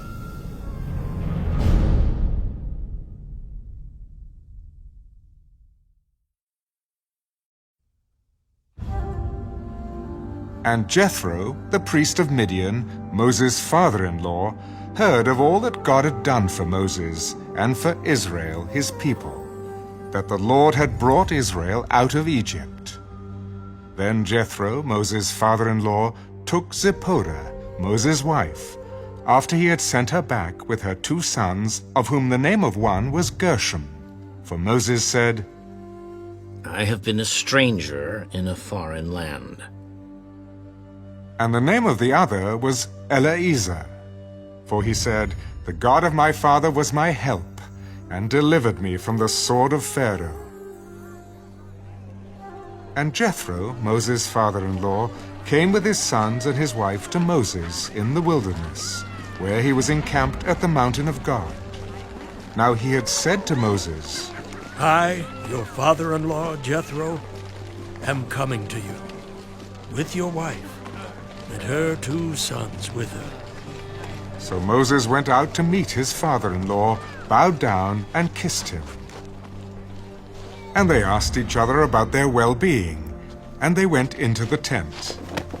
And Moses told his father-in-law all that the Lord had done to Pharaoh and to the Egyptians for Israel's sake, all the hardship that had come upon them on the way, and how the Lord had delivered them. Then Jethro rejoiced for all the good which the Lord had done for Israel, whom he had delivered out of the hand of the Egyptians. And Jethro said, Blessed be the Lord, who has delivered you out of the hand of the Egyptians, and out of the hand of Pharaoh, and who has delivered the people from under the hand of the Egyptians. Now I know that the Lord is greater than all the gods, for in the very thing in which they behaved proudly, he was above them.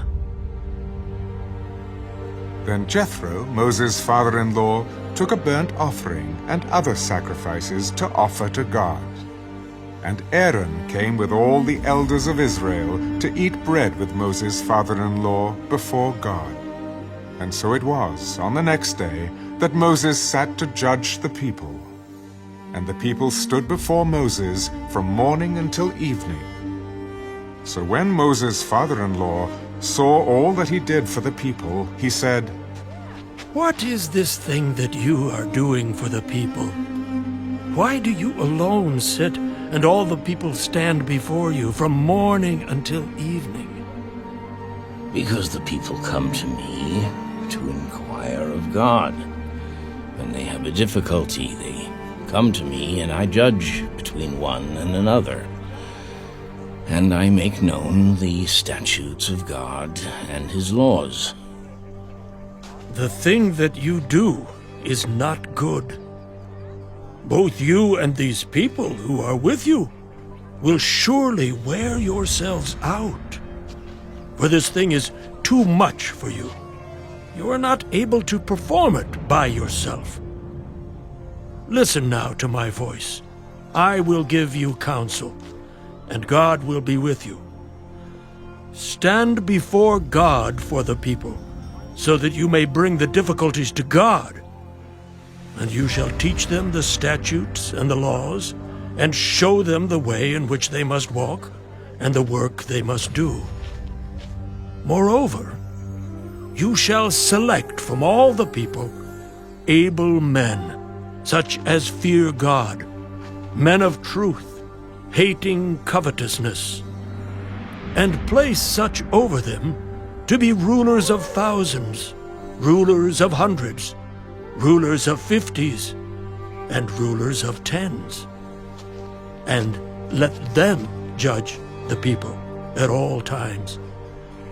Then it will be that every great matter they shall bring to you, but every small matter they themselves shall judge. So it will be easier for you, for they will bear the burden with you. If you do this thing, and God so commands you, then you will be able to endure, and all this people will also go to their place in peace. So Moses heeded the voice of his father-in-law and did all that he had said. And Moses chose able men out of all Israel and made them heads over the people, rulers of thousands, rulers of hundreds, rulers of 50s, and rulers of 10s.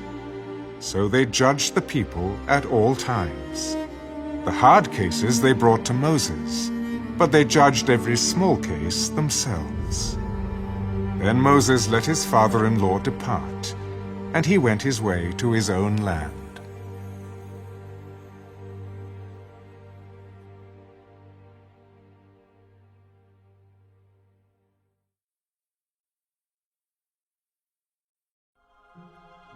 In the 3rd month after the children of Israel had gone out of the land of Egypt, on the same day they came to the wilderness of Sinai, for they had departed from Rephidim, had come to the wilderness of Sinai, and camped in the wilderness. So Israel camped there before the mountain. And Moses went up to God, and the Lord called to him from the mountain. Thus you shall say to the house of Jacob, and tell the children of Israel, you have seen what I did to the Egyptians, and how I bore you on eagle's wings, and brought you to myself. Now, therefore, if you will indeed obey my voice, and keep my covenant, then you shall be a special treasure to me, above all people. For all the earth is mine. And you shall be to me a kingdom of priests and a holy nation. These are the words which you shall speak to the children of Israel. So Moses came and called for the elders of the people, and laid before them all these words which the Lord commanded him. Then all the people answered together, All that the Lord has spoken, we will do. So Moses brought back the words of the people to the Lord. And the Lord said to Moses, Behold, I come to you in the thick cloud, that the people may hear when I speak with you, and believe you forever. So Moses told the words of the people to the Lord. Then the Lord said to Moses, Go to the people, and consecrate them today and tomorrow, and let them wash their clothes, and let them be ready for the third day. For on the third day the Lord will come down upon Mount Sinai, in the sight of all the people. You shall set bounds for the people all around, saying, Take heed to yourselves that you do not go up to the mountain, or touch its base. Whoever touches the mountain shall surely be put to death. Not a hand shall touch him, but he shall surely be stoned, or shot with an arrow. Whether man or beast, he shall not live. When the trumpet sounds long, they shall come near the mountain. So Moses went down from the mountain to the people, and sanctified the people, and they washed their clothes. And he said to the people, Be ready for the third day. Do not come near your wives. Then it came to pass on the third day, in the morning, that there were thunderings and lightnings, and a thick cloud on the mountain, and the sound of the trumpet was very loud, so that all the people who were in the camp trembled. And Moses brought the people out of the camp to meet with God, and they stood at the foot of the mountain. Now Mount Sinai was completely in smoke, because the Lord descended upon it in fire. Its smoke ascended like the smoke of a furnace, and the whole mountain quaked greatly. And when the blast of the trumpet sounded long, and became louder and louder, Moses spoke, and God answered him by voice. Then the Lord came down upon Mount Sinai, on the top of the mountain.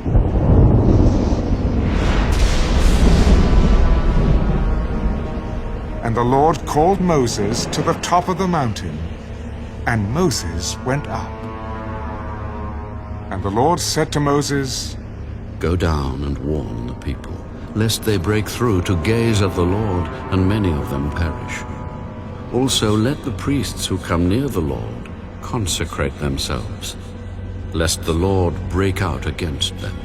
But Moses said to the Lord, The people cannot come up to Mount Sinai, for you warned us, saying, Set bounds around the mountain, and consecrate it.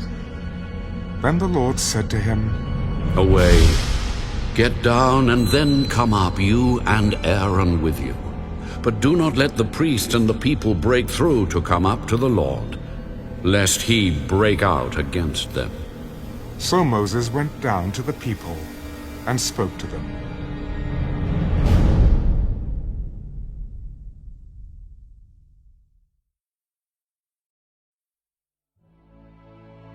And God spoke all these words.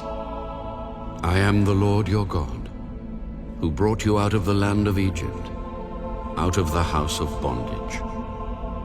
You shall have no other gods before me. You shall not make for yourself a carved image, any likeness of anything that is in heaven above, or that is in the earth beneath, or that is in the water under the earth. You shall not bow down to them, nor serve them. For I, the Lord your God, am a jealous God, visiting the iniquity of the fathers upon the children to the third and fourth generations of those who hate me, but showing mercy to thousands, to those who love me and keep my commandments. You shall not take the name of the Lord your God in vain, for the Lord will not hold him guiltless who takes his name in vain. Remember the Sabbath day, to keep it holy. 6 days you shall labor, and do all your work. But the seventh day is the Sabbath of the Lord your God.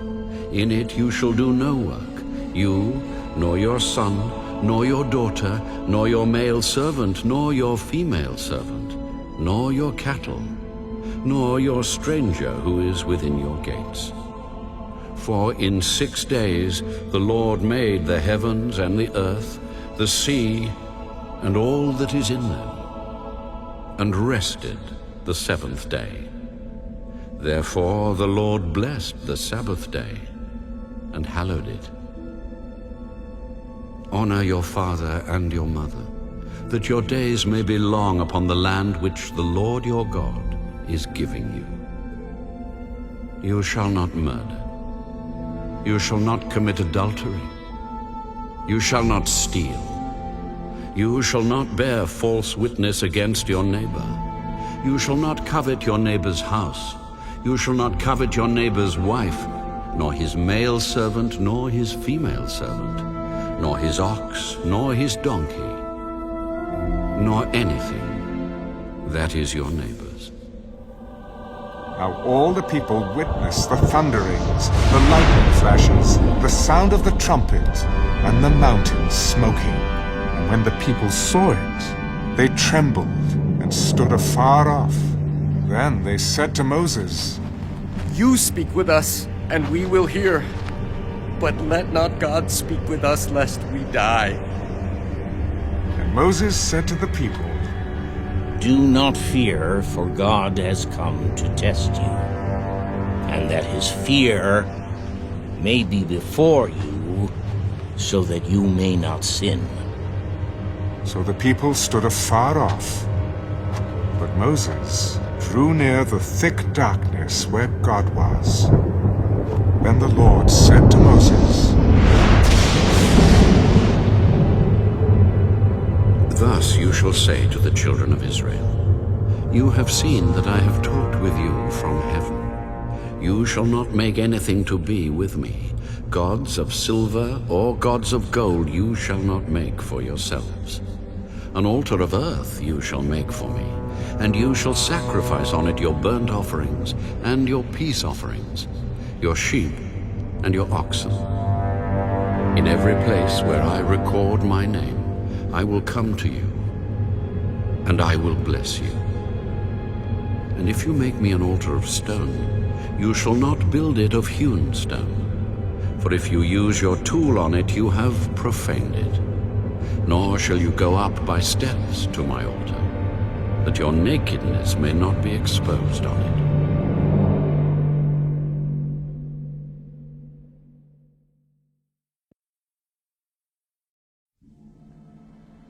Now these are the judgments which you shall set before them.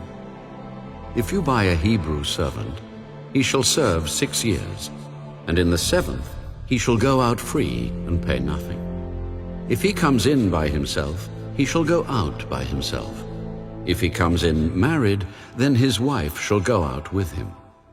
If his master has given him a wife, and she has borne him sons or daughters, the wife and her children shall be her master's, and he shall go out by himself. But if the servant plainly says, I love my master, my wife, and my children, I will not go out free, then his master shall bring him to the judges. He shall also bring him to the door or to the doorpost, and his master shall pierce his ear with an awl, and he shall serve him forever. And if a man sells his daughter to be a female slave, she shall not go out as the male slaves do. If she does not please her master, who has betrothed her to himself, then he shall let her be redeemed. He shall have no right to sell her to a foreign people, since he has dealt deceitfully with her. And if he has betrothed her to his son, he shall deal with her according to the custom of daughters. If he takes another wife, he shall not diminish her food, her clothing, and her marriage rights. And if he does not do these 3 for her, then she shall go out free without paying money. He who strikes a man so that he dies shall surely be put to death. However, if he did not lie in wait, but God delivered him into his hand, then I will appoint for you a place where he may flee. But if a man acts with premeditation against his neighbor to kill him by treachery, you shall take him from my altar, that he may die. And he who strikes his father or his mother shall surely be put to death. He who kidnaps a man and sells him, or if he is found in his hand, shall surely be put to death. And he who curses his father or his mother shall surely be put to death. If men contend with each other, and one strikes the other with a stone or with his fist, and he does not die, but is confined to his bed, if he rises again and walks about outside with his staff, then he who struck him shall be acquitted. He shall only pay for the loss of his time, and shall provide for him to be thoroughly healed. And if a man beats his male or female servant with a rod, so that he dies under his hand, he shall surely be punished. Notwithstanding, if he remains alive a day or two, he shall not be punished, for he is his property. If men fight and hurt a woman with child, so that she gives birth prematurely, yet no harm follows, he shall surely be punished accordingly, as the woman's husband imposes on him, and he shall pay as the judges determine. But if any harm follows, then you shall give life for life, eye for eye, tooth for tooth, hand for hand, foot for foot, burn for burn, wound for wound, stripe for stripe. If a man strikes the eye of his male or female servant and destroys it, he shall let him go free for the sake of his eye. And if he knocks out the tooth of his male or female servant, he shall let him go free for the sake of his tooth. If an ox gores a man or a woman to death, then the ox shall surely be stoned, and its flesh shall not be eaten, but the owner of the ox shall be acquitted. But if the ox tended to thrust with its horn in times past, and it has been made known to his owner, and he has not kept it confined, so that it has killed a man or a woman, the ox shall be stoned, and its owner also shall be put to death. If there is imposed on him a sum of money, then he shall pay to redeem his life, whatever is imposed on him, whether it has gored a son or gored a daughter, according to this judgment, it shall be done to him. If the ox gores a male or female servant, he shall give to their master 30 shekels of silver, and the ox shall be stoned. And if a man opens a pit, or if a man digs a pit and does not cover it, and an ox or a donkey falls in it, the owner of the pit shall make it good. He shall give money to their owner, but the dead animal shall be his. If one man's ox hurts another's so that it dies, then they shall sell the live ox and divide the money from it, and the dead ox they shall also divide. Or if it was known that the ox tended to thrust in time past, and its owner has not kept it confined, he shall surely pay ox for ox, and the dead animal shall be his own.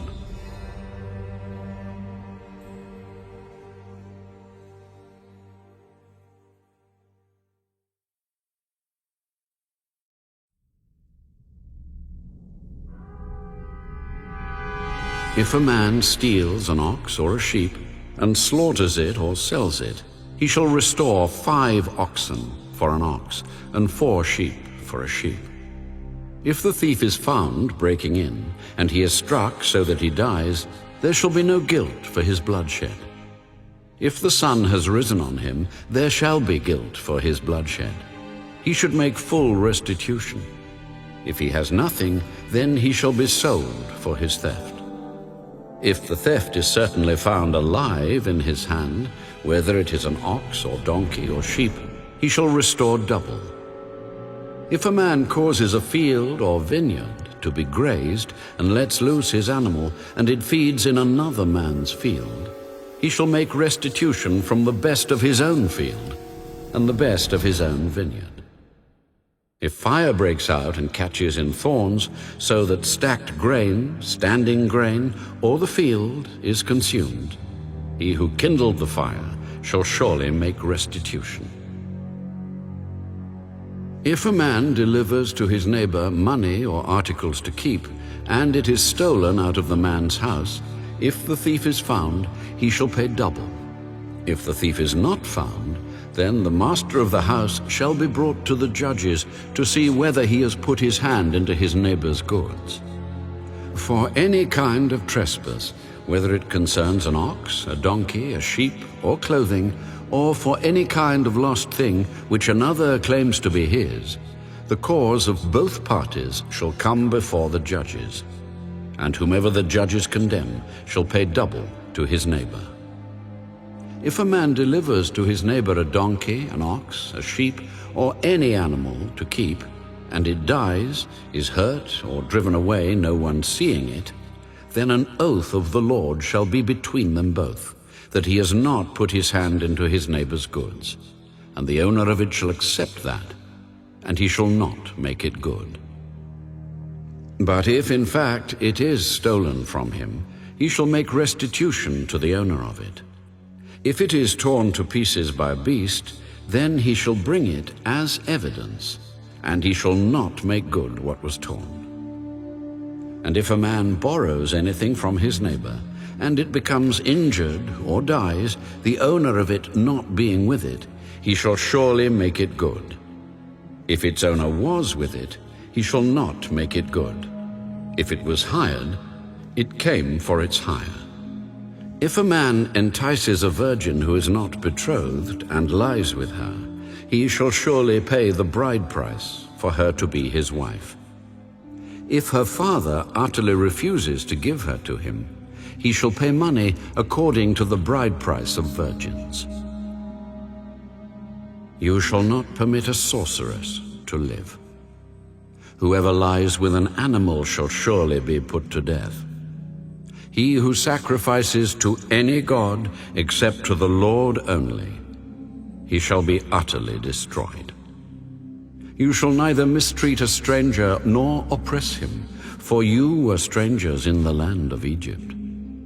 You shall not afflict any widow or fatherless child. If you afflict them in any way, and they cry at all to me, I will surely hear their cry, and my wrath will become hot, and I will kill you with the sword. Your wives shall be widows, and your children fatherless. If you lend money to any of my people who are poor among you, you shall not be like a moneylender to him. You shall not charge him interest. If you ever take your neighbor's garment as a pledge, you shall return it to him before the sun goes down. For that is his only covering. It is his garment for his skin. What will he sleep in? And it will be that when he cries to me, I will hear, for I am gracious. You shall not revile God, nor curse a ruler of your people. You shall not delay to offer the first of your ripe produce and your juices. The firstborn of your sons you shall give to me. Likewise you shall do with your oxen and your sheep. It shall be with its mother 7 days. On the 8th day you shall give it to me. And you shall be holy men to me. You shall not eat meat torn by beasts in the field. You shall throw it to the dogs.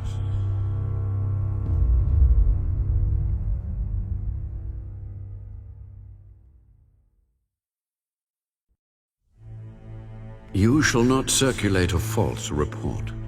Do not put your hand with the wicked to be an unrighteous witness. You shall not follow a crowd to do evil, nor shall you testify in a dispute so as to turn aside after many, to pervert justice. You shall not show partiality to a poor man in his dispute. If you meet your enemy's ox or his donkey going astray, you shall surely bring it back to him again. If you see the donkey of one who hates you lying under its burden, and you would refrain from helping it, you shall surely help him with it. You shall not pervert the judgment of your poor in his dispute. Keep yourself far from a false matter. Do not kill the innocent and righteous, for I will not justify the wicked. And you shall take no bribe, for a bribe blinds the discerning and perverts the words of the righteous. Also you shall not oppress a stranger, for you know the heart of a stranger, because you were strangers in the land of Egypt. 6 years you shall sow your land and gather in its produce.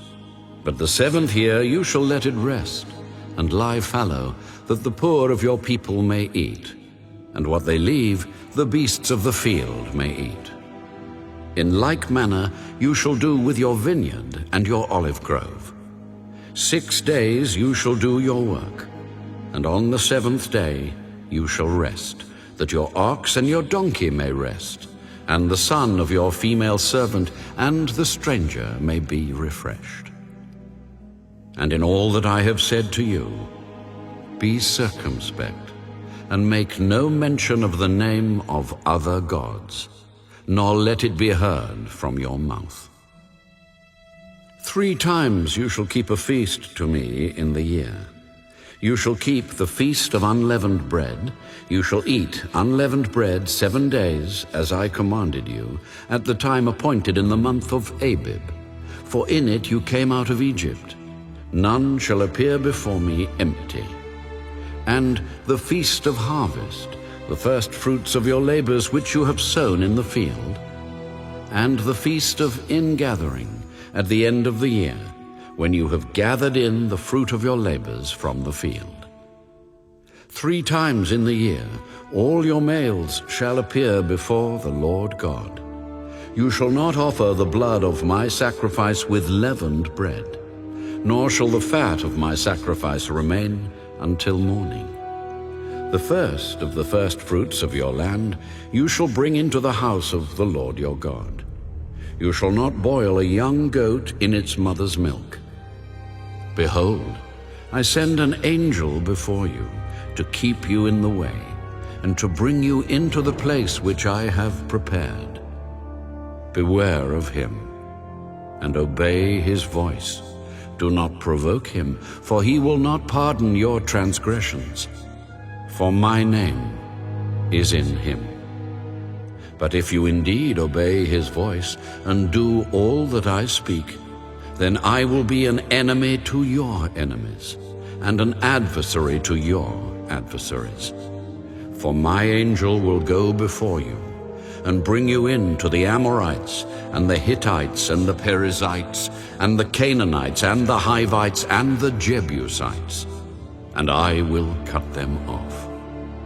You shall not bow down to their gods, nor serve them, nor do according to their works, but you shall utterly overthrow them, and completely break down their sacred pillars.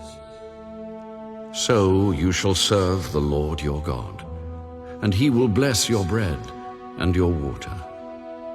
And I will take sickness away from the midst of you. No one shall suffer miscarriage or be barren in your land. I will fulfill the number of your days. I will send my fear before you. I will cause confusion among all the people to whom you come, and will make all your enemies turn their backs to you. And I will send hornets before you, which shall drive out the Hivite, the Canaanite, and the Hittite from before you. I will not drive them out from before you in 1 year, lest the land become desolate, and the beasts of the field become too numerous for you. Little by little I will drive them out from before you, until you have increased, and you inherit the land.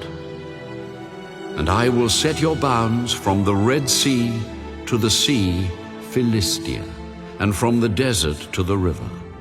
For I will deliver the inhabitants of the land into your hand, and you shall drive them out before you.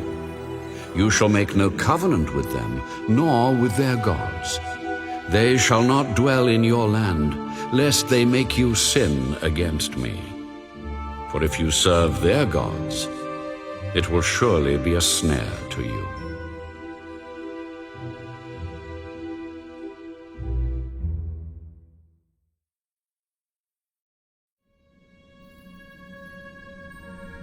Now the Lord said to Moses, Come up to the Lord, you and Aaron, Nadab and Abihu, and 70 of the elders of Israel, and worship from afar.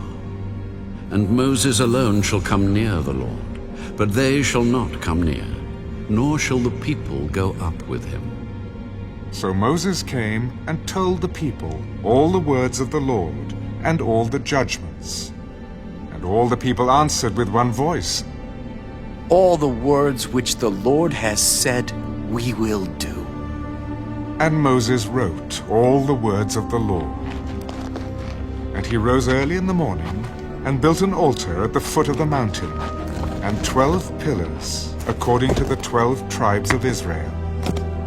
Then he sent young men of the children of Israel, who offered burnt offerings and sacrificed peace offerings of oxen to the Lord. And Moses took half the blood and put it in basins, and half the blood he sprinkled on the altar. Then he took the book of the covenant and read in the hearing of the people. And they said, All that the Lord has said we will do, and be obedient. And Moses took the blood, sprinkled it on the people, and said, This is the blood of the covenant which the Lord has made with you, according to all these words. Then Moses went up, also Aaron, Nadab, and Abihu, and 70 of the elders of Israel, and they saw the God of Israel. And there was under his feet, as it were, a paved work of sapphire stone, and it was like the very heavens in its clarity. But on the nobles of the children of Israel he did not lay his hand. So they saw God, and they ate and drank.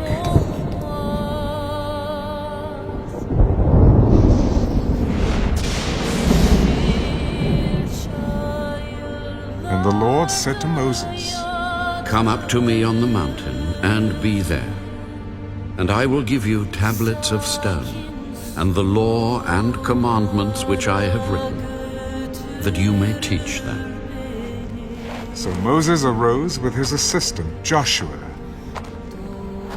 And Moses went up to the mountain of God, and he said to the elders, Wait here for us until we come back to you. Indeed, Aaron and Hur are with you. If any man has a difficulty, let him go to them. Then Moses went up into the mountain, and a cloud covered the mountain.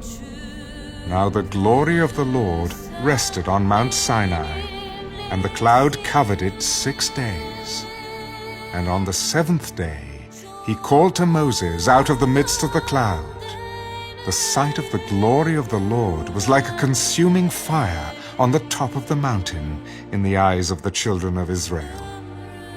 So Moses went into the midst of the cloud and went up into the mountain. And Moses was on the mountain 40 days and 40 nights.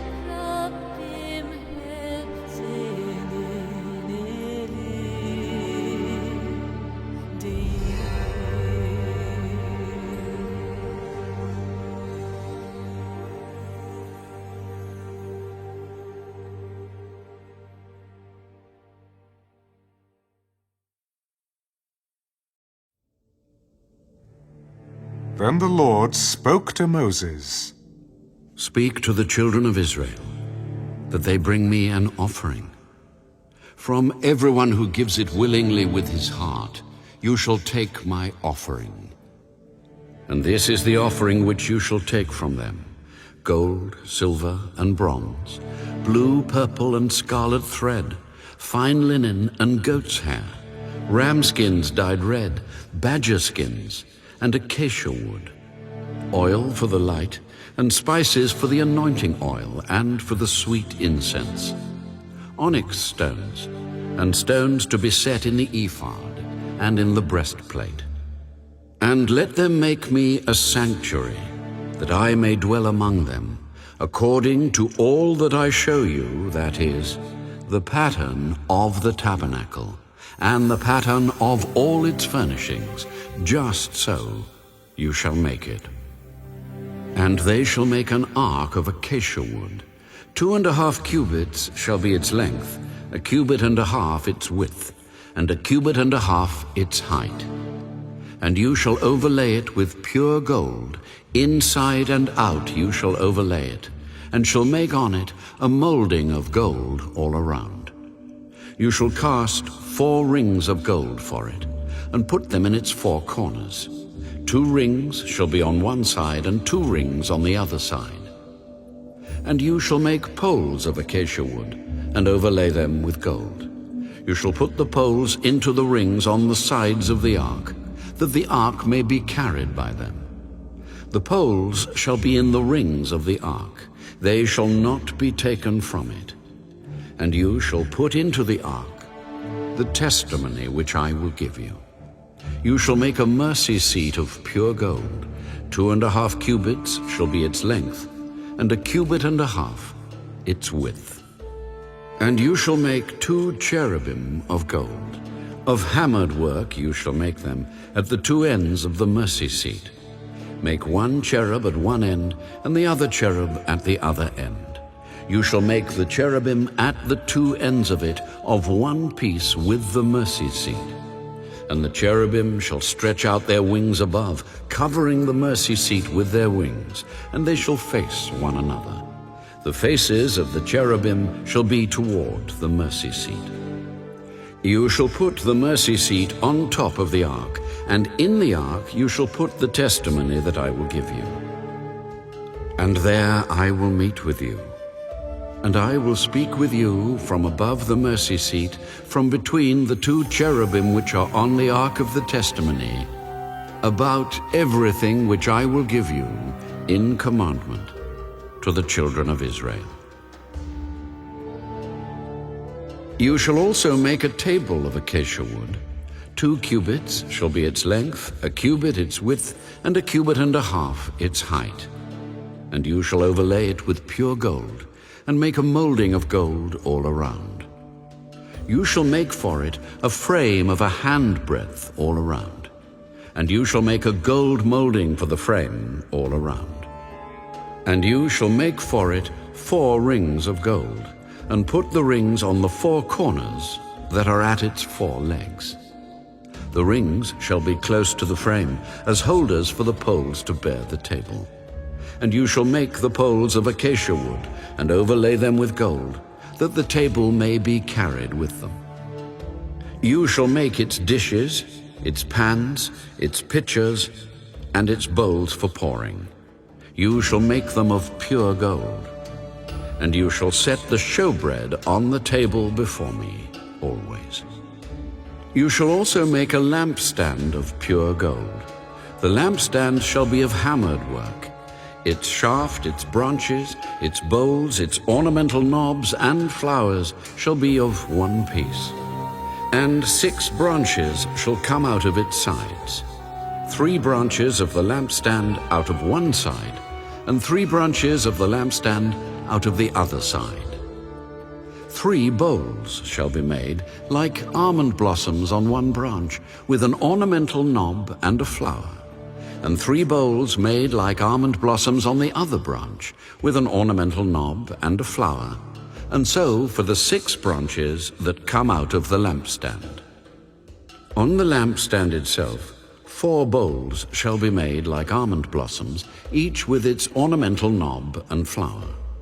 And there shall be a knob under the first 2 branches of the same, a knob under the second 2 branches of the same, and a knob under the third 2 branches of the same, according to the 6 branches that extend from the lampstand. Their knobs and their branches shall be of one piece. All of it shall be one hammered piece of pure gold. You shall make 7 lamps for it, and they shall arrange its lamps so that they give light in front of it. And its wick trimmers and their trays shall be of pure gold. It shall be made of a talent of pure gold, with all these utensils. And see to it that you make them according to the pattern which was shown you on the mountain.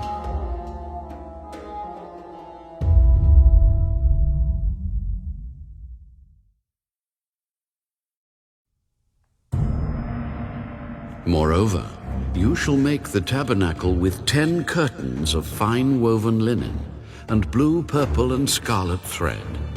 With artistic designs of cherubim you shall weave them. The length of each curtain shall be 28 cubits, and the width of each curtain 4 cubits. And every one of the curtains shall have the same measurements. 5 curtains shall be coupled to one another, and the other 5 curtains shall be coupled to one another. And you shall make loops of blue yarn on the edge of the curtain on the selvage of one set, and likewise you shall do on the outer edge of the other curtain of the second set.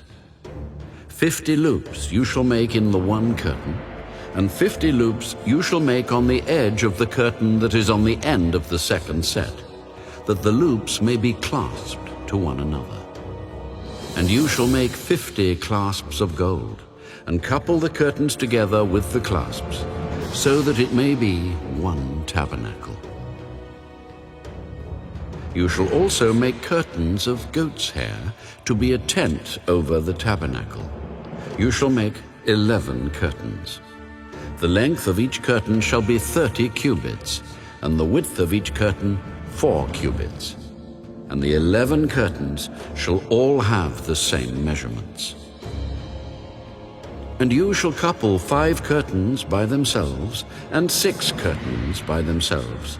And you shall double over the 6th curtain at the forefront of the tent. You shall make 50 loops on the edge of the curtain that is outermost in one set, and 50 loops on the edge of the curtain of the second set. And you shall make 50 bronze clasps. Put the clasps into the loops, and couple the tent together, that it may be one. The remnant that remains of the curtains of the tent, the half curtain that remains, shall hang over the back of the tabernacle. And a cubit on one side, and a cubit on the other side of what remains of the length of the curtains of the tent, shall hang over the sides of the tabernacle, on this side and on that side, to cover it. You shall also make a covering of ram skins dyed red for the tent, and a covering of badger skins above that. And for the tabernacle you shall make the boards of acacia wood standing upright. 10 cubits shall be the length of a board, and a cubit and a half shall be the width of each board. 2 tenons shall be in each board for binding one to another. Thus you shall make for all the boards of the tabernacle. And you shall make the boards for the tabernacle 20 boards for the south side.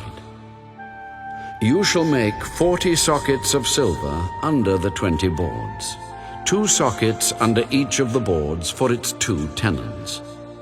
And for the second side of the tabernacle, the north side, there shall be 20 boards, and there 40 sockets of silver, 2 sockets under each of the boards. For the far side of the tabernacle, westward, you shall make 6 boards. And you shall also make 2 boards for the 2 back corners of the tabernacle. They shall be coupled together at the bottom, and they shall be coupled together at the top by 1 ring. Thus it shall be for both of them. They shall be for the 2 corners. So there shall be 8 boards with their sockets of silver, 16 sockets, 2 sockets under each of the boards. And you shall make bars of acacia wood, 5 for the boards on one side of the tabernacle, 5 bars for the boards on the other side of the tabernacle, and 5 bars for the boards on the side of the tabernacle, for the far side westward. The middle bar shall pass through the midst of the boards from end to end. You shall overlay the boards with gold, make their rings of gold as holders for the bars, and overlay the bars with gold. And you shall raise up the tabernacle according to its pattern, which you were shown on the mountain.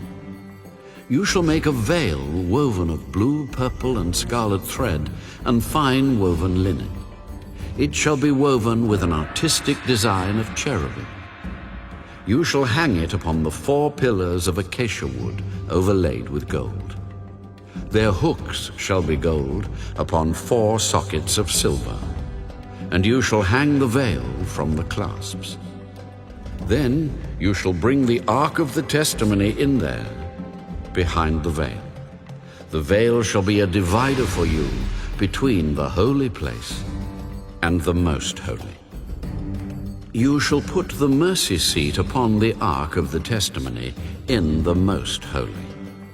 You shall set the table outside the veil, and the lampstand across from the table on the side of the tabernacle toward the south. And you shall put the table on the north side. You shall make a screen for the door of the tabernacle, woven of blue, purple, and scarlet thread, and fine woven linen, made by a weaver. And you shall make for the screen 5 pillars of acacia wood, and overlay them with gold. Their hooks shall be gold, and you shall cast 5 sockets of bronze for them.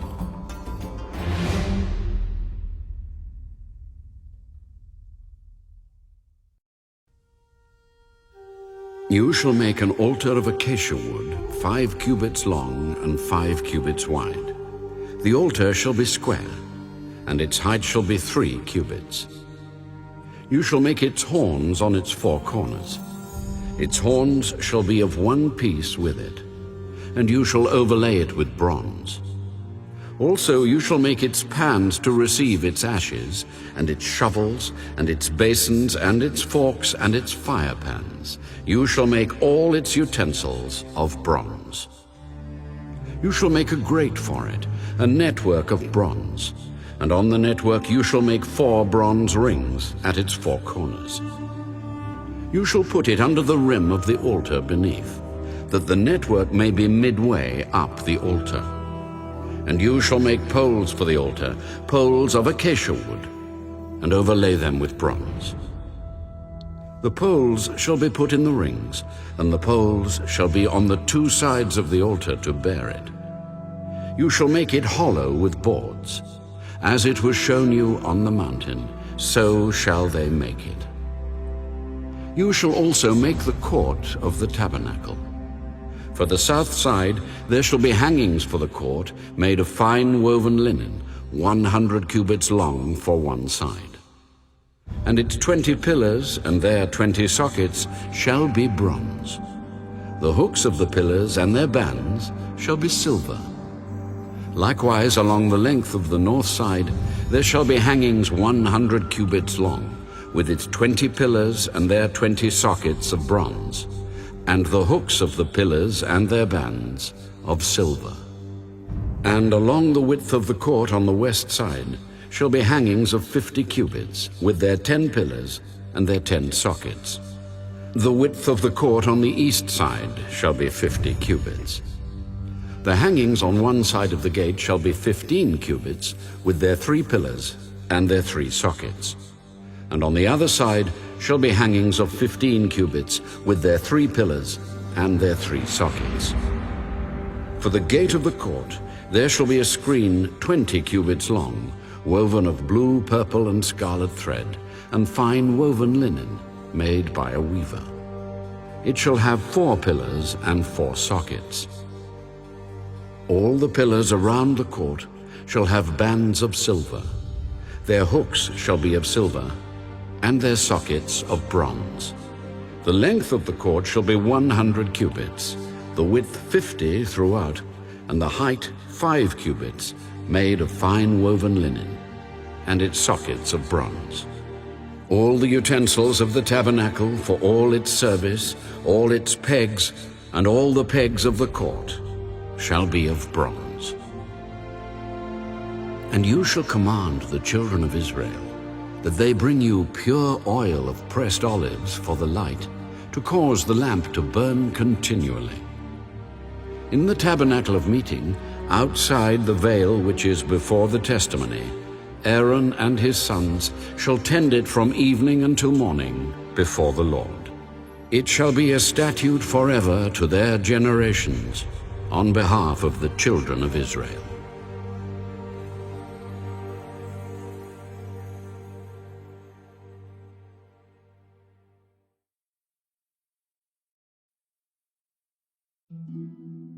Now take Aaron your brother and his sons with him from among the children of Israel, that he may minister to me as priest, Aaron and Aaron's sons, Nadab, Abihu, Eleazar, and Ithamar.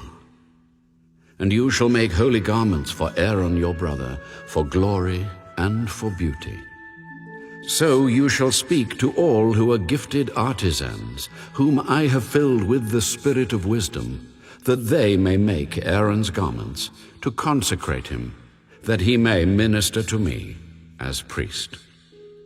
And these are the garments which they shall make: a breastplate, an ephod, a robe, a skillfully woven tunic, a turban, and a sash.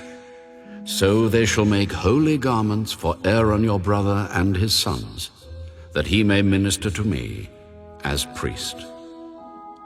They shall take the gold, blue, purple, and scarlet thread, and the fine linen, and they shall make the ephod of gold, blue, purple, and scarlet thread, and fine woven linen, artistically worked. It shall have 2 shoulder straps joined at its 2 edges, and so it shall be joined together. And the intricately woven band of the ephod, which is on it, shall be of the same workmanship, made of gold, blue, purple, and scarlet thread, and fine woven linen. Then you shall take 2 onyx stones, and engrave on them the names of the sons of Israel, 6 of their names on one stone, and 6 names on the other stone, in order of their birth. With the work of an engraver in stone, like the engravings of a signet, you shall engrave the 2 stones with the names of the sons of Israel. You shall set them in settings of gold. And you shall put the 2 stones on the shoulders of the ephod as memorial stones for the sons of Israel. So Aaron shall bear their names before the Lord on his 2 shoulders as a memorial. You shall also make settings of gold, and you shall make 2 chains of pure gold like braided cords, and fasten the braided chains to the settings. You shall make the breastplate of judgment, artistically woven according to the workmanship of the ephod. You shall make it of gold, blue, purple, and scarlet thread, and fine woven linen. You shall make it. It shall be doubled into a square. A span shall be its length, and a span shall be its width. And you shall put settings of stones in it, 4 rows of stones. The first row shall be a sardius, a topaz, and an emerald. This shall be the first row. The second row shall be a turquoise, a sapphire, and a diamond. The third row a jacinth, an agate, and an amethyst. And the fourth row a beryl, an onyx, and a jasper. They shall be set in gold settings.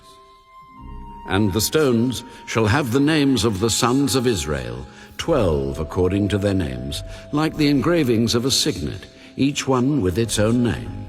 They shall be according to the 12 tribes. You shall make chains for the breastplate at the end, like braided cords of pure gold. And you shall make 2 rings of gold for the breastplate, and put the 2 rings on the 2 ends of the breastplate. Then you shall put the 2 braided chains of gold in the 2 rings which are on the ends of the breastplate. And the other 2 ends of the 2 braided chains you shall fasten to the 2 settings, and put them on the shoulder straps of the ephod in the front. You shall make 2 rings of gold, and put them on the 2 ends of the breastplate, on the edge of it, which is on the inner side of the ephod.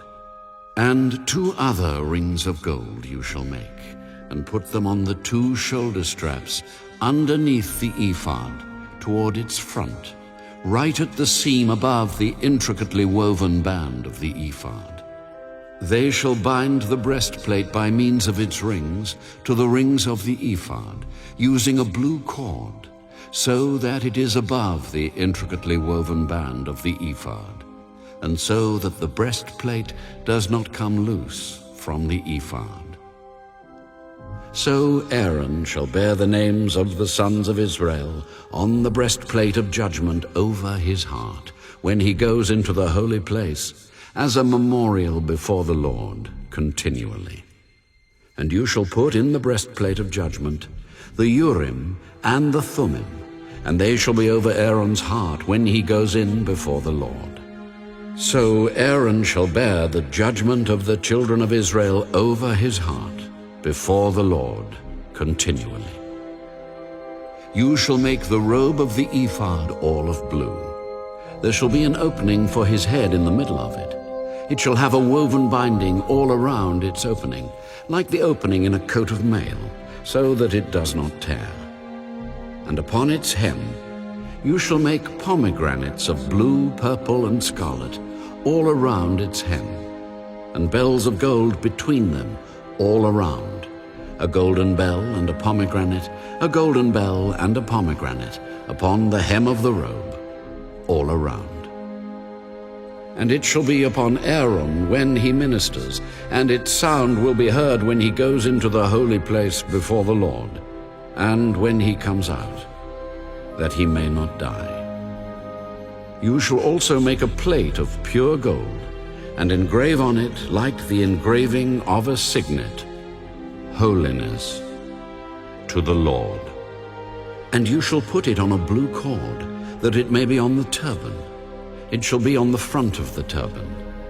So it shall be on Aaron's forehead, that Aaron may bear the iniquity of the holy things which the children of Israel hallow in all their holy gifts.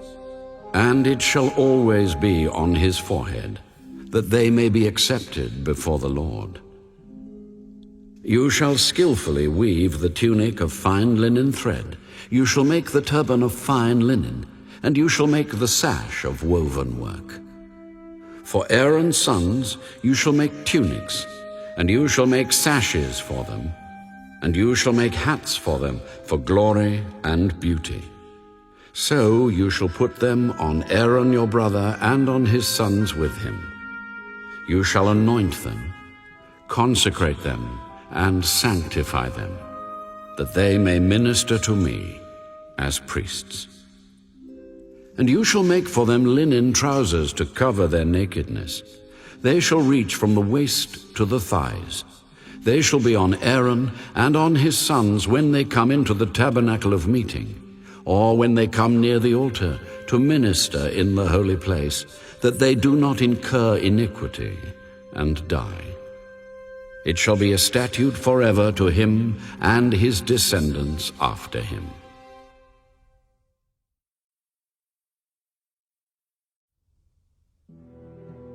And this is what you shall do to them, to hallow them for ministering to me as priests. Take 1 young bull and 2 rams without blemish, and unleavened bread, unleavened cakes mixed with oil, and unleavened wafers anointed with oil. You shall make them of wheat flour. You shall put them in 1 basket, and bring them in the basket with the bull and the 2 rams. And Aaron and his sons you shall bring to the door of the tabernacle of meeting, and you shall wash them with water.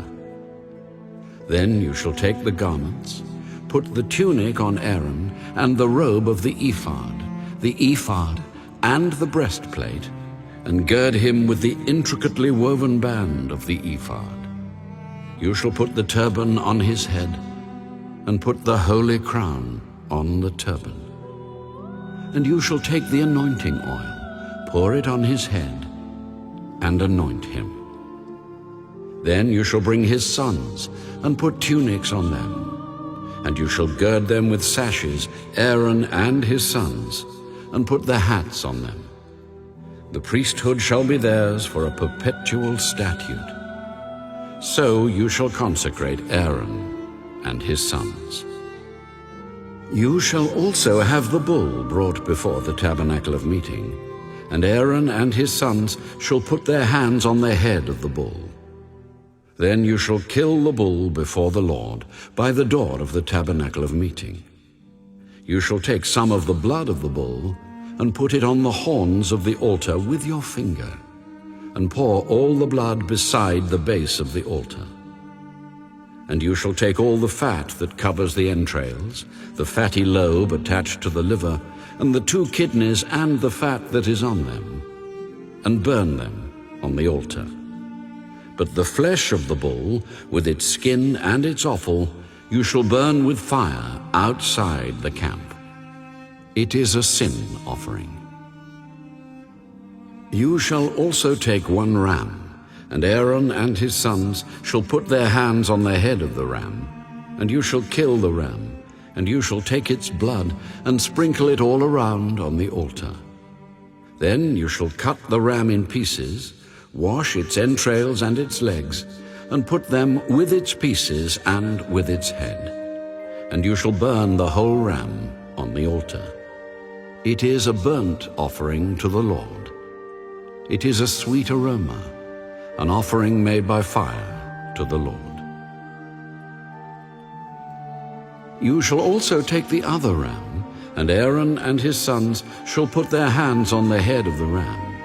Then you shall kill the ram, and take some of its blood, and put it on the tip of the right ear of Aaron, and on the tip of the right ear of his sons, on the thumb of their right hand, and on the big toe of their right foot, and sprinkle the blood all around on the altar. And you shall take some of the blood that is on the altar, and some of the anointing oil, and sprinkle it on Aaron, and on his garments, on his sons, and on the garments of his sons with him. And he and his garments shall be hallowed, and his sons' garments with him. Also, you shall take the fat of the ram, the fat tail, the fat that covers the entrails, the fatty lobe attached to the liver, the 2 kidneys and the fat on them, the right thigh, for it is a ram of consecration, 1 loaf of bread, 1 cake made with oil, and 1 wafer from the basket of the unleavened bread that is before the Lord. And you shall put all these in the hands of Aaron, and in the hands of his sons. And you shall wave them as a wave offering before the Lord. You shall receive them back from their hands, and burn them on the altar as a burnt offering, as a sweet aroma before the Lord. It is an offering made by fire to the Lord. Then you shall take the breast of the ram of Aaron's consecration, and wave it as a wave offering before the Lord, and it shall be your portion. And from the ram of the consecration you shall consecrate the breast of the wave offering which is waved, and the thigh of the heave offering which is raised, of that which is for Aaron, and of that which is for his sons. It shall be from the children of Israel, for Aaron and his sons, by a statute forever. For it is a heave offering. It shall be a heave offering from the children of Israel, from the sacrifices of their peace offerings, that is, their heave offering to the Lord. And the holy garments of Aaron shall be his sons after him, to be anointed in them and to be consecrated in them. That son who becomes priest in his place shall put them on for 7 days, when he enters the tabernacle of meeting to minister in the holy place. And you shall take the ram of the consecration, and boil its flesh in the holy place. Then Aaron and his sons shall eat the flesh of the ram, and the bread that is in the basket by the door of the tabernacle of meeting. They shall eat those things with which the atonement was made, to consecrate and to sanctify them. But an outsider shall not eat them, because they are holy. And if any of the flesh of the consecration offerings or of the bread remains until the morning, then you shall burn the remainder with fire. It shall not be eaten, because it is holy. Thus you shall do to Aaron and his sons, according to all that I have commanded you. 7 days you shall consecrate them, and you shall offer a bull every day as a sin offering for atonement.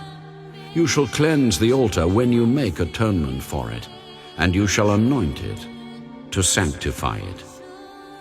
7 days you shall make atonement for the altar and sanctify it. And the altar shall be most holy. Whatever touches the altar must be holy. Now this is what you shall offer on the altar: 2 lambs of the first year, day by day continually. 1 lamb you shall offer in the morning, and the other lamb you shall offer at twilight.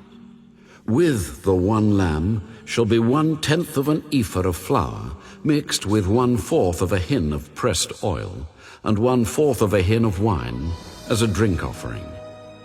And the other lamb you shall offer at twilight, and you shall offer with it the grain offering and the drink offering, as in the morning, for a sweet aroma, an offering made by fire to the Lord. This shall be a continual burnt offering throughout your generations at the door of the tabernacle of meeting before the Lord, where I will meet you to speak with you. And there I will meet with the children of Israel, and the tabernacle shall be sanctified by my glory. So I will consecrate the tabernacle of meeting and the altar. I will also consecrate both Aaron and his sons to minister to me as priests. I will dwell among the children of Israel, and will be their God. And they shall know that I am the Lord their God, who brought them up out of the land of Egypt, that I may dwell among them. I am the Lord their God.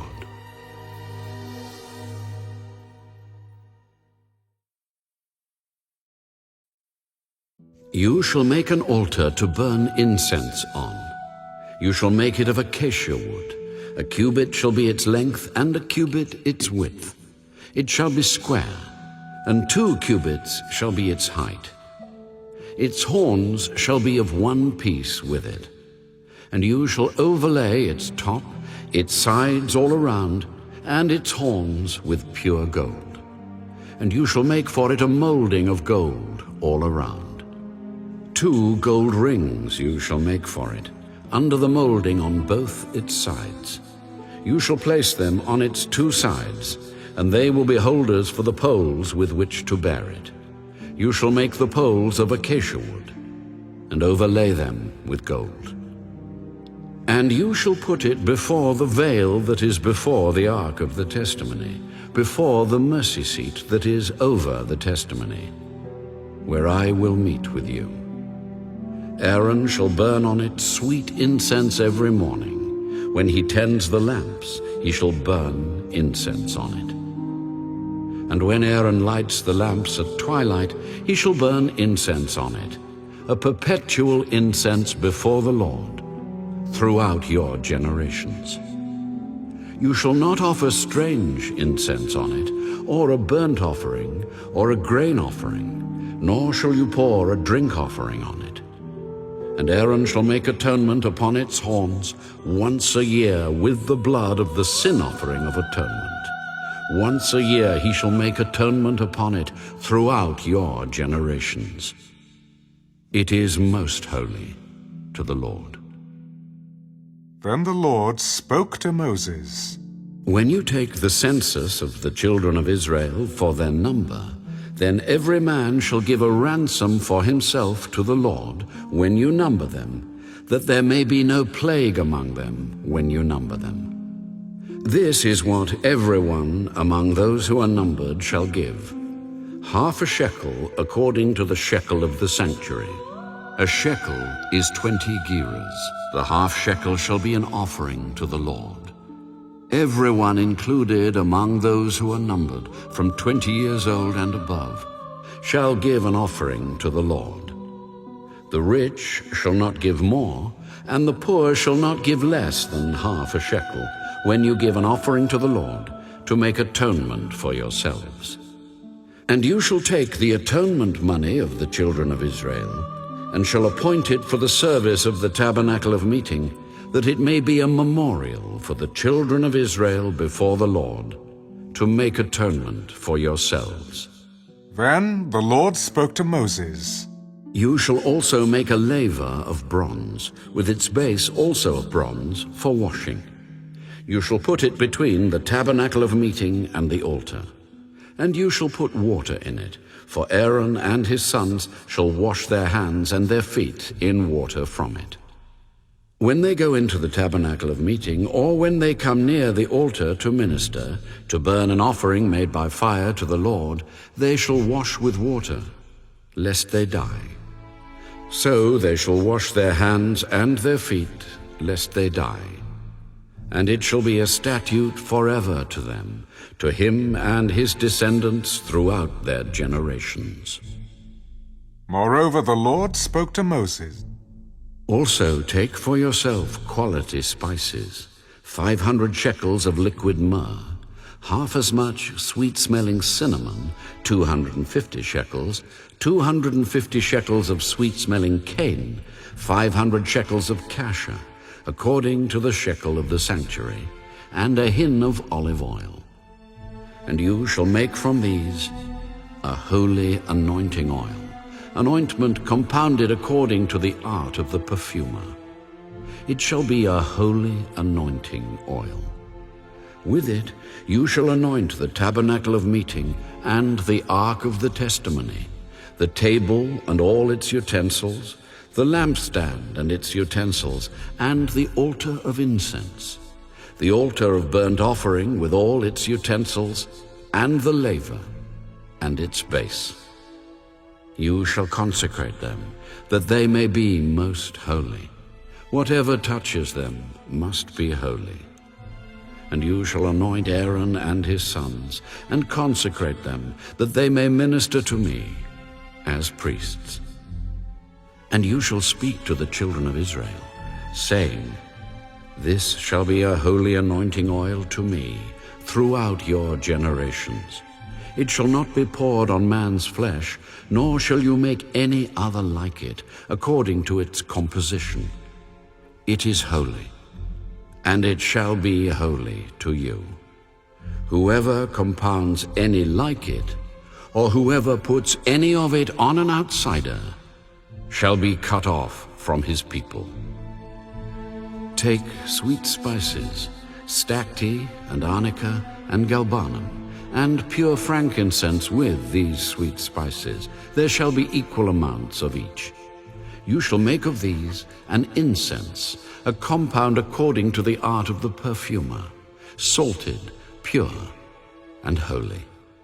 And you shall beat some of it very fine, and put some of it before the testimony in the tabernacle of meeting, where I will meet with you.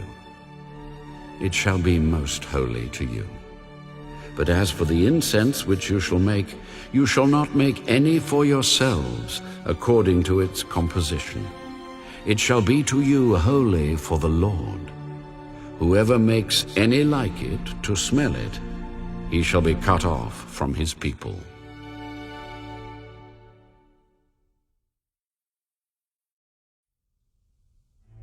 Then the Lord spoke to Moses, See, I have called by name Bezalel, the son of Uri, the son of Hur, of the tribe of Judah. And I have filled him with the Spirit of God, in wisdom, in understanding, in knowledge, and in all manner of workmanship, to design artistic works, to work in gold, in silver, in bronze, in cutting jewels for setting, in carving wood, and to work in all manner of workmanship. And I, indeed I, have appointed with him Aholiab, the son of Ahisamach, of the tribe of Dan. And I have put wisdom in the hearts of all the gifted artisans, that they may make all that I have commanded you: the tabernacle of meeting, the ark of the testimony, and the mercy seat that is on it, and all the furniture of the tabernacle, the table and its utensils, the pure gold lampstand with all its utensils, the altar of incense, the altar of burnt offering with all its utensils, and the laver and its base, the garments of ministry, the holy garments for Aaron the priest, and the garments of his sons to minister as priests, and the anointing oil and sweet incense for the holy place. According to all that I have commanded you, they shall do. And the Lord spoke to Moses, Speak also to the children of Israel, saying, Surely my Sabbaths you shall keep, for it is a sign between me and you throughout your generations, that you may know that I am the Lord who sanctifies you. You shall keep the Sabbath therefore, for it is holy to you. Everyone who profanes it shall surely be put to death.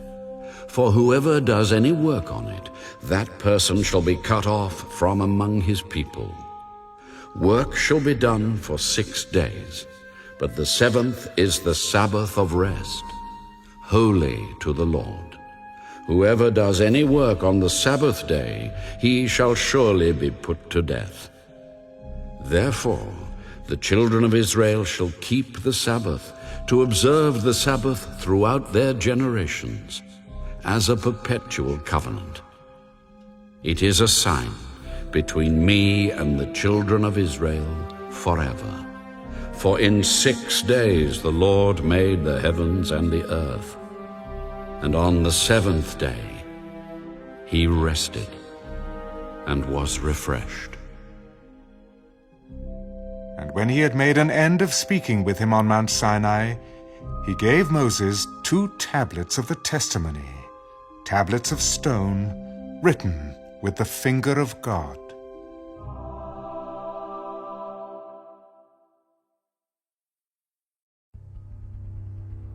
Now when the people saw that Moses delayed coming down from the mountain, the people gathered together to Aaron and said to him, Come, make us gods that shall go before us.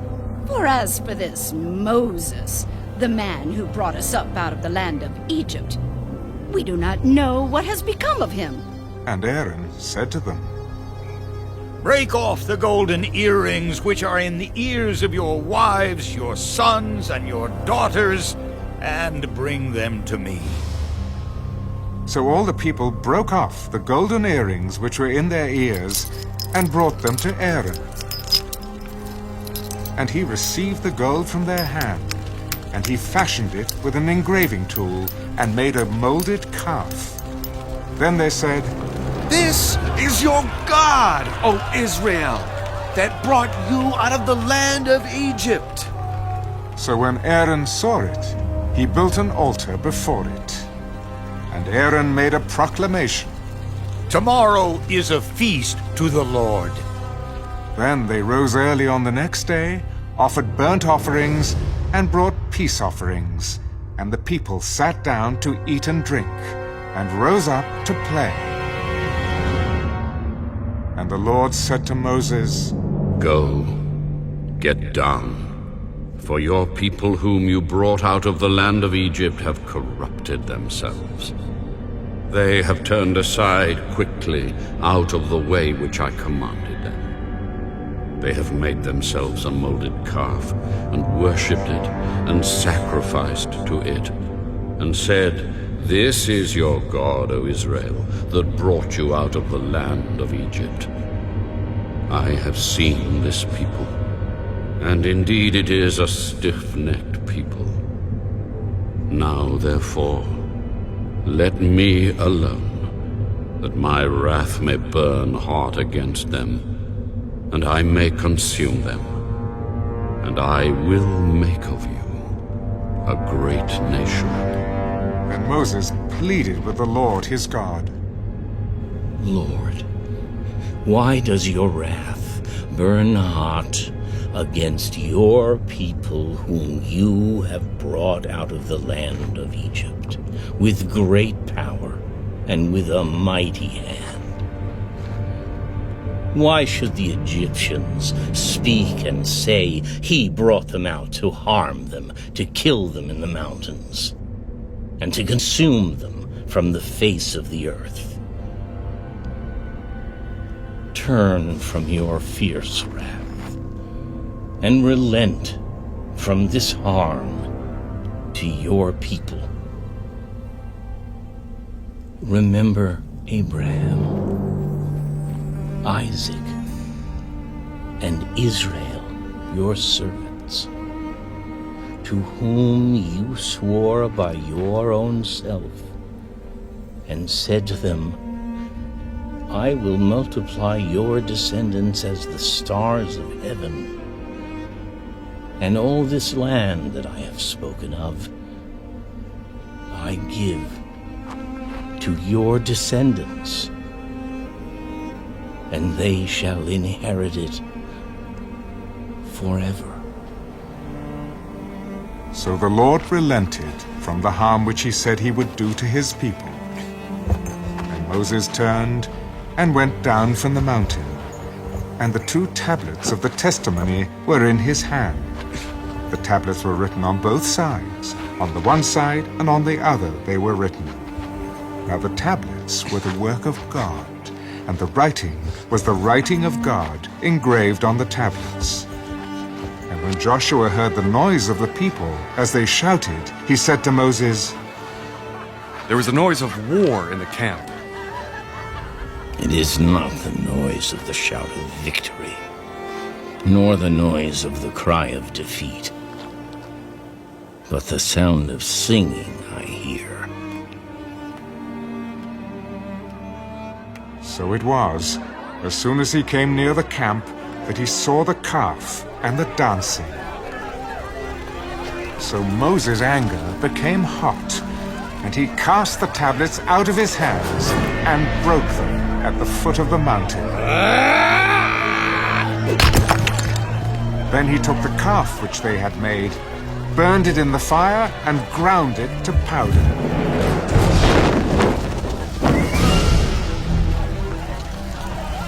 He scattered it on the water and made the children of Israel drink it. Moses said to Aaron, What did this people do to you, that you have brought so great a sin upon them? Do not let the anger of my Lord become hot. You know the people, that they are set on evil. For they said to me, Make us gods that shall go before us. As for this Moses, the man who brought us out of the land of Egypt, we do not know what has become of him.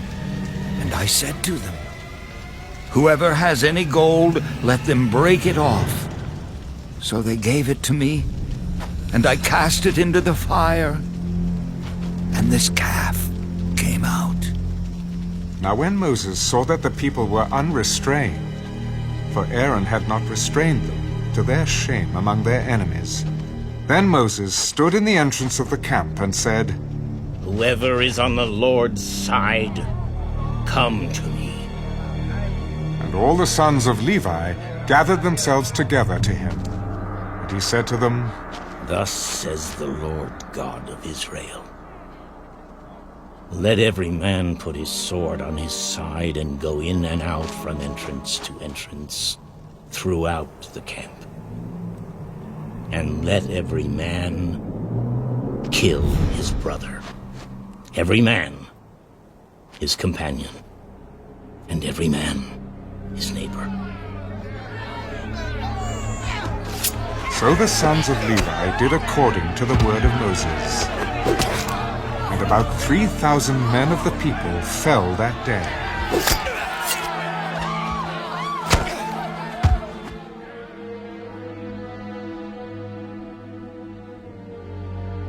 Then Moses said, Consecrate yourselves today to the Lord, that he may bestow on you a blessing this day. For every man has opposed his son and his brother.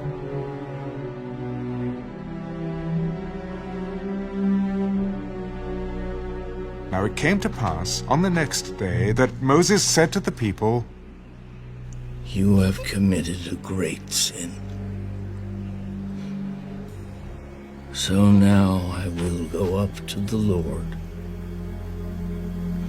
Perhaps I can make atonement for your sin. Then Moses returned to the Lord and said, Oh, these people have committed a great sin and have made for themselves a god of gold. Yet now, if you will forgive their sin,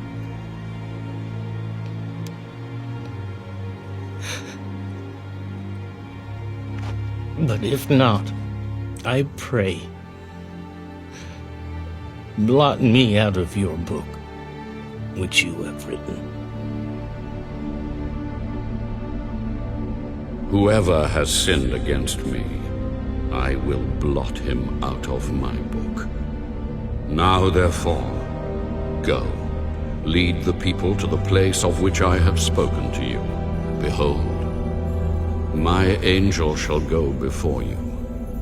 Nevertheless, in the day when I visit for punishment, I will visit punishment upon them for their sin. So the Lord plagued the people because of what they did with the calf which Aaron made.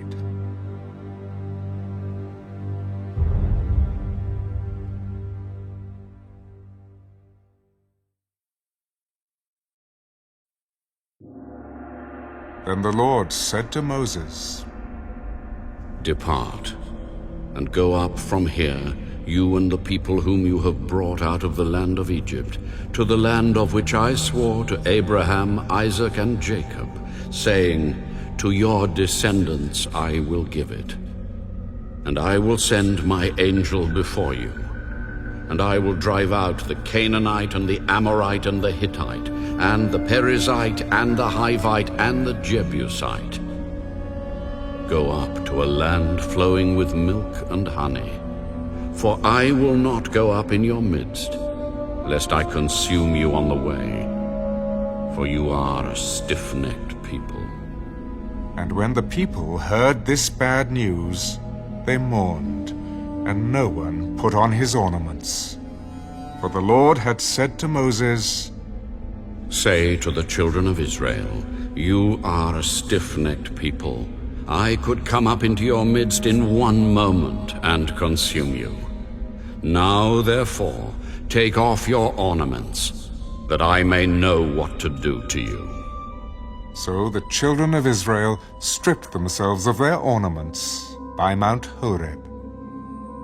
Moses took his tent and pitched it outside the camp, far from the camp, and called it the Tabernacle of Meeting. And it came to pass that everyone who sought the Lord went out to the Tabernacle of Meeting, which was outside the camp. So it was, whenever Moses went out to the tabernacle, that all the people rose, and each man stood at his tent door and watched Moses until he had gone into the tabernacle. And it came to pass, when Moses entered the tabernacle, that the pillar of cloud descended and stood at the door of the tabernacle, and the Lord talked with Moses.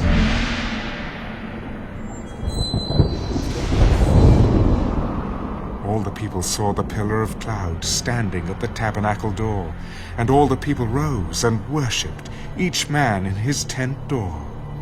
So the Lord spoke to Moses face to face, as a man speaks to his friend. And he would return to the camp, but his servant Joshua, the son of Nun, a young man, did not depart from the tabernacle. Then Moses said to the Lord, See, you say to me, Bring up this people. But you have not let me know whom you will send with me. Yet you have said, I know you by name, and you have also found grace in my sight.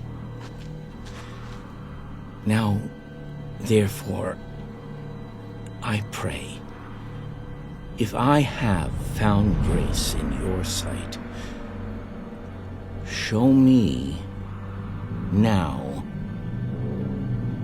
your way, that I may know you,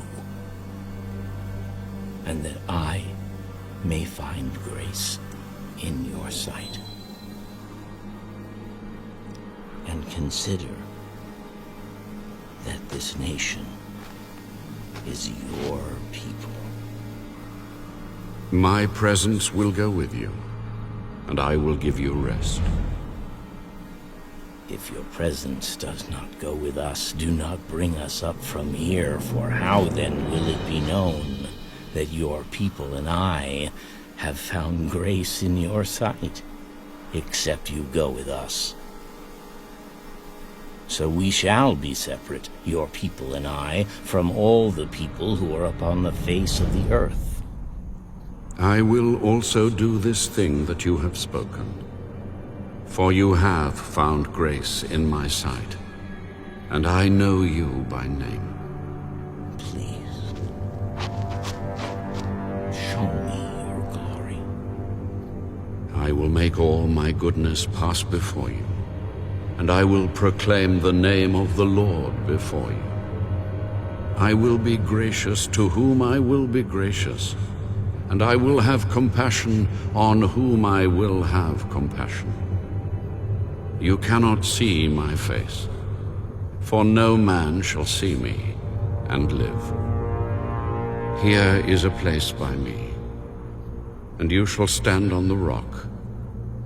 So it shall be, while my glory passes by, that I will put you in the cleft of the rock, and will cover you with my hand while I pass by. Then I will take away my hand, and you shall see my back, but my face shall not be seen.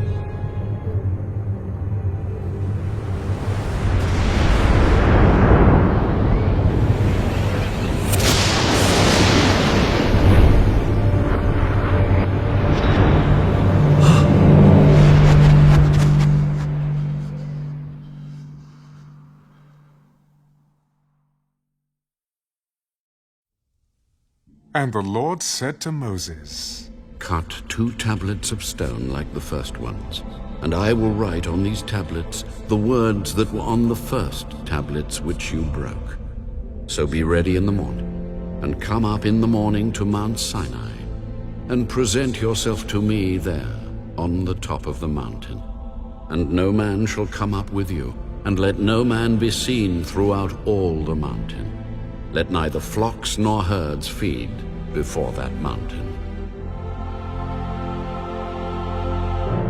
So he cut 2 tablets of stone like the first ones. Then Moses rose early in the morning and went up Mount Sinai as the Lord had commanded him. And he took in his hand the 2 tablets of stone. Now the Lord descended in the cloud and stood with him there, and proclaimed the name of the Lord. And the Lord passed before him and proclaimed, The Lord God, merciful and gracious, long-suffering and abounding in goodness and truth, keeping mercy for thousands, forgiving iniquity and transgression and sin, by no means clearing the guilty, visiting the iniquity of the fathers upon the children and the children's children, to the 3rd and 4th generation. So Moses made haste and bowed his head toward the earth and worshipped. Then he said, If now I have found grace in your sight, O Lord, let my Lord, I pray, go among us, even though we are a stiff-necked people, and pardon our iniquity and our sin, and take us as your inheritance. Behold, I make a covenant. Before all your people I will do marvels such as have not been done in all the earth, nor in any nation. And all the people among whom you are shall see the work of the Lord. For it is an awesome thing that I will do with you. Observe what I command you this day. Behold, I am driving out from before you the Amorite and the Canaanite and the Hittite and the Perizzite and the Hivite and the Jebusite. Take heed to yourself, lest you make a covenant with the inhabitants of the land where you are going, lest it be a snare in your midst.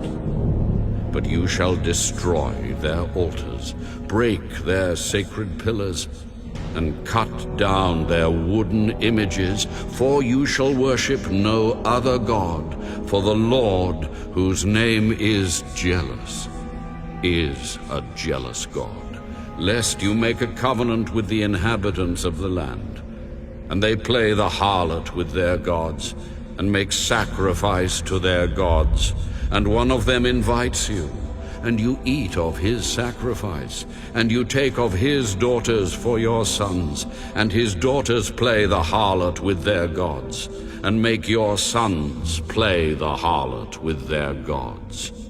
You shall make no molded gods for yourselves.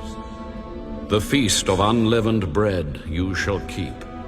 7 days you shall eat unleavened bread, as I commanded you, in the appointed time of the month of Abib.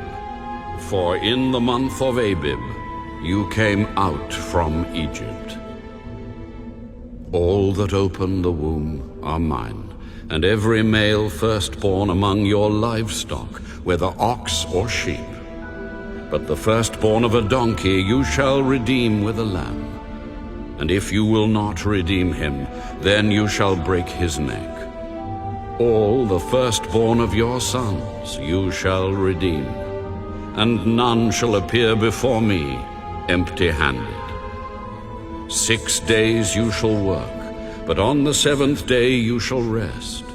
In plowing time and in harvest you shall rest.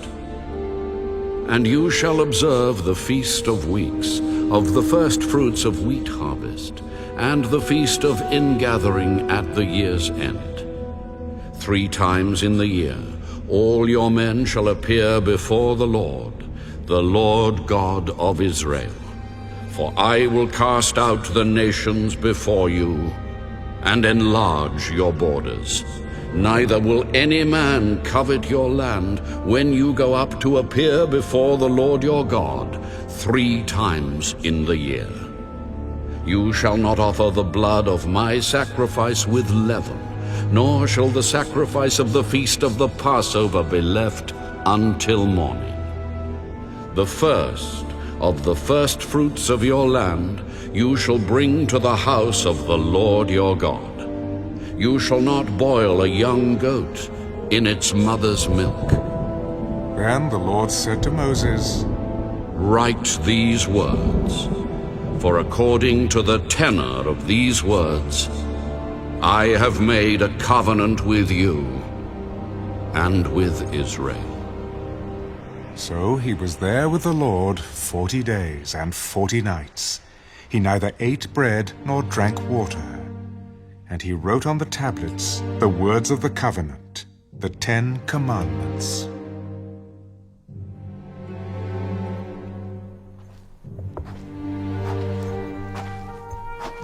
Now it was so, when Moses came down from Mount Sinai, and the 2 tablets of the testimony were in Moses' hand when he came down from the mountain, that Moses did not know that the skin of his face shone while he talked with him.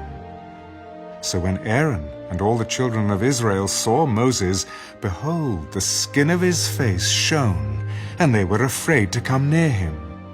Then Moses called to them, and Aaron and all the rulers of the congregation returned to him, and Moses talked with them. Afterward, all the children of Israel came near, and he gave them as commandments all that the Lord had spoken with him on Mount Sinai. And when Moses had finished speaking with them, he put a veil on his face.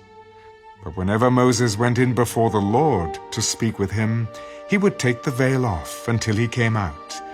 And he would come out and speak to the children of Israel whatever he had been commanded. And whenever the children of Israel saw the face of Moses, that the skin of Moses' face shone, then Moses would put the veil on his face again, until he went in to speak with him.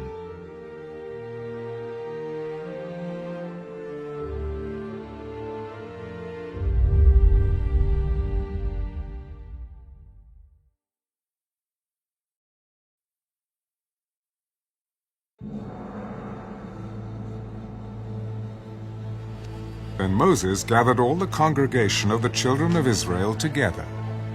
These are the words which the Lord has commanded you to do. Work shall be done for 6 days, but the 7th day shall be a holy day for you, a Sabbath of rest to the Lord. Whoever does any work on it shall be put to death. You shall kindle no fire throughout your dwellings on the Sabbath day. And Moses spoke to all the congregation of the children of Israel. This is the thing which the Lord commanded, saying, Take from among you an offering to the Lord. Whoever is of a willing heart, let him bring it as an offering to the Lord.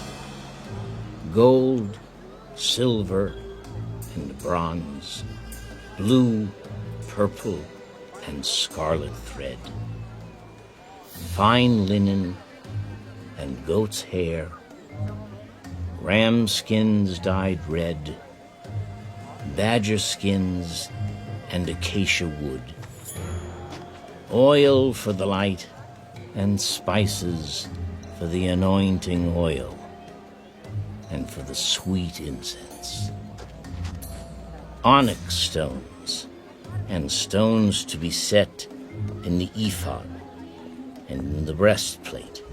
All who are gifted artisans among you shall come and make all that the Lord has commanded: the tabernacle, its tent, its covering, its clasps, its boards, its bars, its pillars, and its sockets, the ark and its poles, with the mercy seat and the veil of the covering, the table and its poles, all its utensils, and the showbread, also the lampstand for the light, its utensils, its lamps, and the oil for the light, the incense altar, its poles, the anointing oil, the sweet incense, and the screen for the door at the entrance of the tabernacle,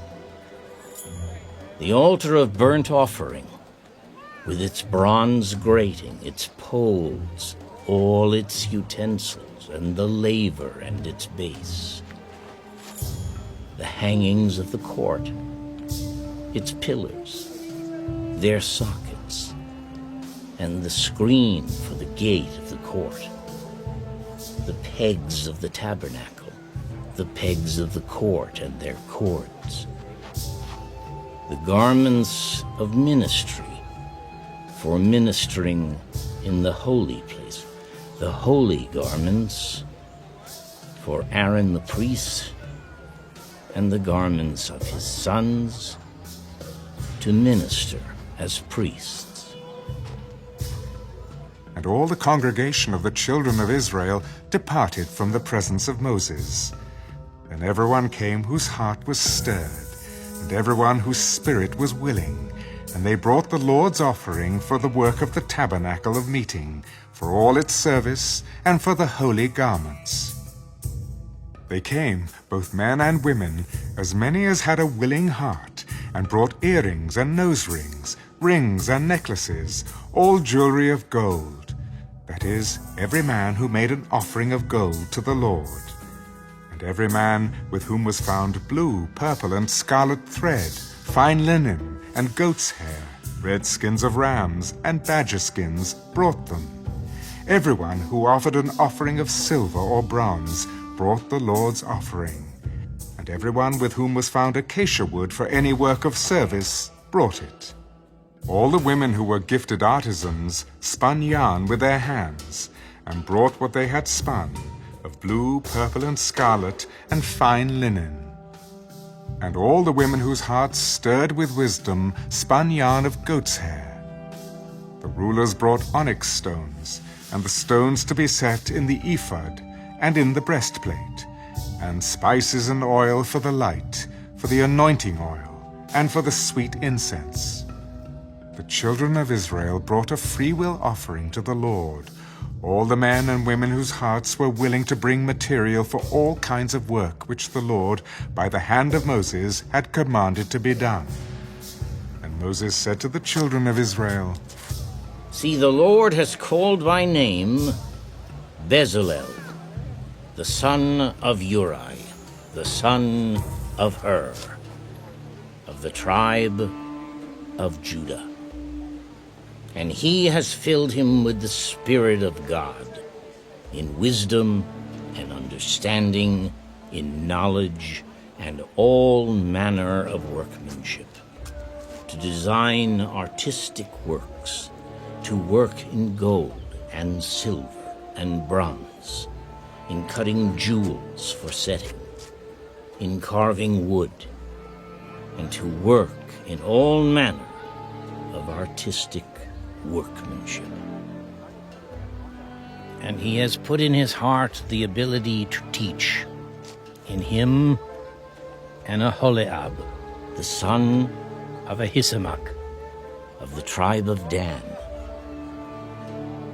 He has filled them with skill to do all manner of work of the engraver and the designer and the tapestry maker, in blue, purple, and scarlet thread, and fine linen, and of the weaver, those who do every work, and those who design artistic works.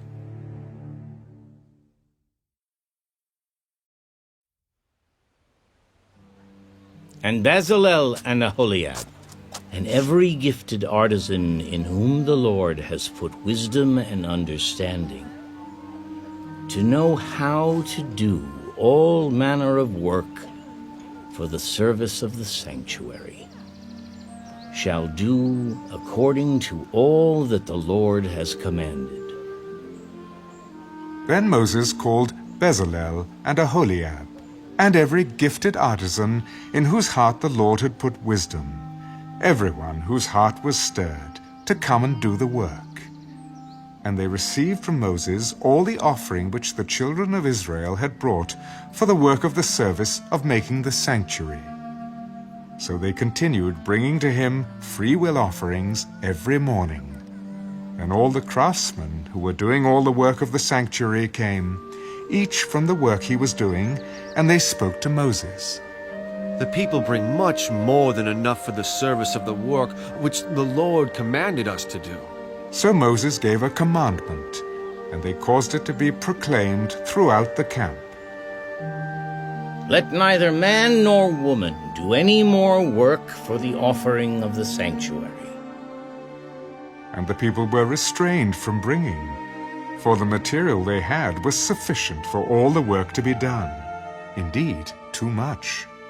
Then all the gifted artisans among them who worked on the tabernacle made 10 curtains, woven of fine linen, and of blue, purple, and scarlet thread. With artistic designs of cherubim they made them. The length of each curtain was 28 cubits, and the width of each curtain 4 cubits. The curtains were all the same size. And he coupled 5 curtains to one another, and the other 5 curtains he coupled to one another. He made loops of blue yarn on the edge of the curtain on the selvage of one set. Likewise, he did on the outer edge of the other curtain of the second set. 50 loops he made on one curtain, and 50 loops he made on the edge of the curtain on the end of the second set. The loops held one curtain to another. And he made 50 clasps of gold, and coupled the curtains to one another with the clasps, that it might be one tabernacle. He made curtains of goat's hair for the tent over the tabernacle. He made 11 curtains. The length of each curtain was 30 cubits, and the width of each curtain 4 cubits. The 11 curtains were the same size. He coupled 5 curtains by themselves and 6 curtains by themselves. And he made 50 loops on the edge of the curtain that is outermost in one set, and 50 loops he made on the edge of the curtain of the second set. He also made 50 bronze clasps to couple the tent together, that it might be one. Then he made a covering for the tent of ram skins dyed red, and a covering of badger skins above that. For the tabernacle he made boards of acacia wood, standing upright. The length of each board was 10 cubits, and the width of each board 1.5 cubits. Each board had 2 tenons for binding one to another. Thus he made for all the boards of the tabernacle. And he made boards for the tabernacle, 20 boards for the south side. 40 sockets of silver he made to go under the 20 boards, 2 sockets under each of the boards for its 2 tenons. And for the other side of the tabernacle, the north side, he made 20 boards, and their 40 sockets of silver, 2 sockets under each of the boards. For the west side of the tabernacle, he made 6 boards. He also made 2 boards for the 2 back corners of the tabernacle, and they were coupled at the bottom and coupled together at the top by 1 ring. Thus he made both of them for the 2 corners. So there were 8 boards in their sockets, 16 sockets of silver, 2 sockets under each of the boards. And he made bars of acacia wood, 5 for the boards on the one side of the tabernacle, 5 bars for the boards on the other side of the tabernacle, and 5 bars for the boards of the tabernacle on the far side westward. And he made the middle bar to pass through the boards from one end to the other. He overlaid the boards with gold, made their rings of gold to be holders for the bars, and overlaid the bars with gold. And he made a veil of blue, purple, and scarlet thread, and fine woven linen. It was worked with an artistic design of cherubim. He made for it 4 pillars of acacia wood, and overlaid them with gold, with their hooks of gold, and he cast 4 sockets of silver for them. He also made a screen for the tabernacle door of blue, purple, and scarlet thread, and fine woven linen, made by a weaver, and its 5 pillars with their hooks. And he overlaid their capitals and their rings with gold, but their 5 sockets were bronze.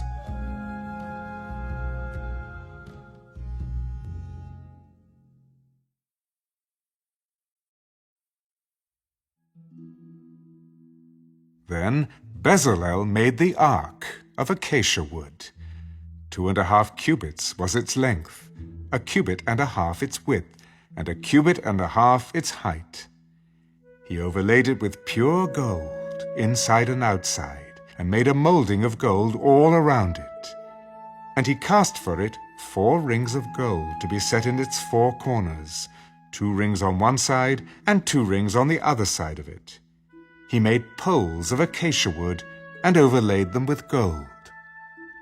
And he put the poles into the rings at the sides of the ark, to bear the ark. He also made the mercy seat of pure gold. 2.5 cubits was its length, and 1.5 cubits its width. He made 2 cherubim of beaten gold. He made them of one piece at the 2 ends of the mercy seat, 1 cherub at one end on this side, and the other cherub at the other end on that side. He made the cherubim at the 2 ends of one piece with the mercy seat. The cherubim spread out their wings above and covered the mercy seat with their wings. They faced one another. The faces of the cherubim were toward the mercy seat. He made the table of acacia wood. 2 cubits was its length, a cubit its width, and a cubit and a half its height. And he overlaid it with pure gold, and made a molding of gold all around it. Also he made a frame of a handbreadth all around it, and made a molding of gold for the frame all around it. And he cast for it 4 rings of gold, and put the rings on the 4 corners that were at its 4 legs. The rings were close to the frame, as holders for the poles to bear the table. And he made the poles of acacia wood to bear the table, and overlaid them with gold. He made of pure gold the utensils which were on the table, its dishes, its cups, its bowls, and its pitchers for pouring. He also made the lampstand of pure gold. Of hammered work he made the lampstand. Its shaft, its branches, its bowls, its ornamental knobs, and its flowers were of the same piece. And 6 branches came out of its sides, 3 branches of the lampstand out of one side, and 3 branches of the lampstand out of the other side. There were 3 bowls made like almond blossoms on one branch, with an ornamental knob and a flower, and 3 bowls made like almond blossoms on the other branch, with an ornamental knob and a flower, and so for the 6 branches coming out of the lampstand. And on the lampstand itself were 4 bowls made like almond blossoms, each with its ornamental knob and flower. There was a knob under the first 2 branches of the same, a knob under the second 2 branches of the same, and a knob under the third 2 branches of the same, according to the 6 branches extending from it. Their knobs and their branches were of one piece. All of it was one hammered piece of pure gold. And he made its 7 lamps, its wick trimmers, and its trays of pure gold. Of a talent of pure gold he made it, with all its utensils. He made the incense altar of acacia wood. Its length was a cubit, and its width a cubit. It was square, and 2 cubits was its height. Its horns were of one piece with it, and he overlaid it with pure gold, its top, its sides all around, and its horns. He also made for it a molding of gold all around it. He made 2 rings of gold for it under its molding, by its 2 corners on both sides, as holders for the poles with which to bear it. And he made the poles of acacia wood, and overlaid them with gold. He also made the holy anointing oil, and the pure incense of sweet spices, according to the work of the perfumer.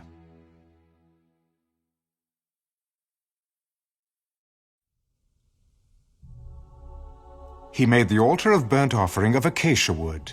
5 cubits was its length, and 5 cubits its width. It was square, and its height was 3 cubits. He made its horns on its 4 corners. The horns were of one piece with it, and he overlaid it with bronze. He made all the utensils for the altar, the pans, the shovels, the basins, the forks, and the fire pans. All its utensils he made of bronze. And he made a grate of bronze network for the altar, under its rim, midway from the bottom. He cast 4 rings for the 4 corners of the bronze grating, as holders for the poles. And he made the poles of acacia wood, and overlaid them with bronze. Then he put the poles into the rings on the sides of the altar with which to bear it. He made the altar hollow with boards. He made the laver of bronze, and its base of bronze, from the bronze mirrors of the serving women who assembled at the door of the tabernacle of meeting. Then he made the court on the south side. The hangings of the court were of fine woven linen, 100 cubits long. There were 20 pillars for them, with 20 bronze sockets. The hooks of the pillars and their bands were silver. On the north side, the hangings were 100 cubits long, with 20 pillars and their 20 bronze sockets. The hooks of the pillars and their bands were silver. And on the west side there were hangings of 50 cubits, with 10 pillars and their 10 sockets. The hooks of the pillars and their bands were silver. For the east side the hangings were 50 cubits. The hangings of one side of the gate were 15 cubits long, with their 3 pillars and their 3 sockets, and the same for the other side of the court gate. On this side and that were hangings of 15 cubits, with their 3 pillars and their 3 sockets. All the hangings of the court all around were of fine woven linen. The sockets for the pillars were bronze. The hooks of the pillars and their bands were silver, and the overlay of their capitals was silver, and all the pillars of the court had bands of silver. The screen for the gate of the court was woven of blue, purple, and scarlet thread, and of fine woven linen. The length was 20 cubits, and the height along its width was 5 cubits, corresponding to the hangings of the court. And there were 4 pillars with their 4 sockets of bronze. Their hooks were silver, and the overlay of their capitals and their bands was silver. All the pegs of the tabernacle and of the court all around were bronze. This is the inventory of the tabernacle of the testimony, which was counted according to the commandment of Moses for the service of the Levites, by the hand of Ithamar, son of Aaron, the priest. Bezalel, the son of Uri, the son of Hur, of the tribe of Judah, made all that the Lord had commanded Moses. And with him was Aholiab, the son of Ahisamach, of the tribe of Dan, an engraver and designer, a weaver of blue, purple, and scarlet thread, and of fine linen. All the gold that was used in all the work of the holy place, that is, the gold of the offering, was 29 talents, and 730 shekels, according to the shekel of the sanctuary. And the silver from those who were numbered of the congregation was 100 talents, and 1,775 shekels, according to the shekel of the sanctuary. A beaker for each man, that is, half a shekel according to the shekel of the sanctuary, for everyone included in the numbering from 20 years old and above, for 603,550 men. And from the 100 talents of silver were cast the sockets of the sanctuary and the bases of the veil, 100 sockets from the 100 talents, 1 talent for each socket. Then from the 1,775 shekels he made hooks for the pillars, overlaid their capitals, and made bands for them. The offering of bronze was 70 talents, and 2,400 shekels. And with it he made the sockets for the door of the tabernacle of meeting, the bronze altar, the bronze grating for it, and all the utensils for the altar, the sockets for the court all around, the bases for the court gate, all the pegs for the tabernacle, and all the pegs for the court all around.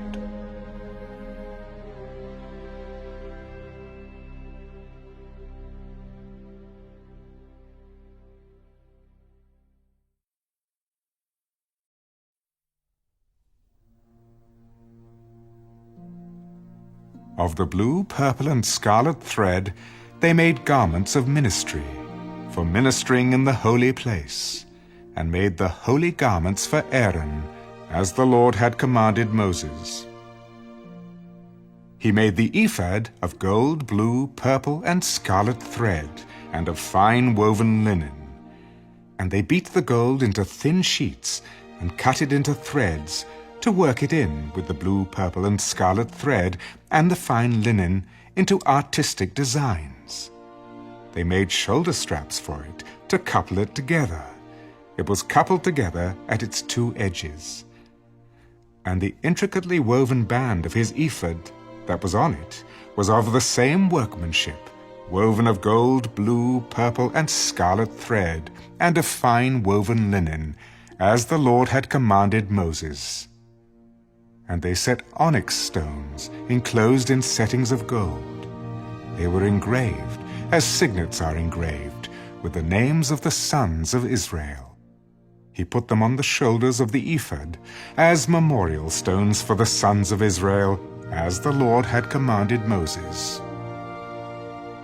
And he made the breastplate, artistically woven like the workmanship of the ephod, of gold, blue, purple, and scarlet thread, and of fine woven linen.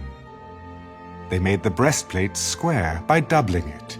A span was its length, and a span its width when doubled. And they set in it 4 rows of stones. A row with a sardius, a topaz, and an emerald was the first row. The second row, a turquoise, a sapphire, and a diamond.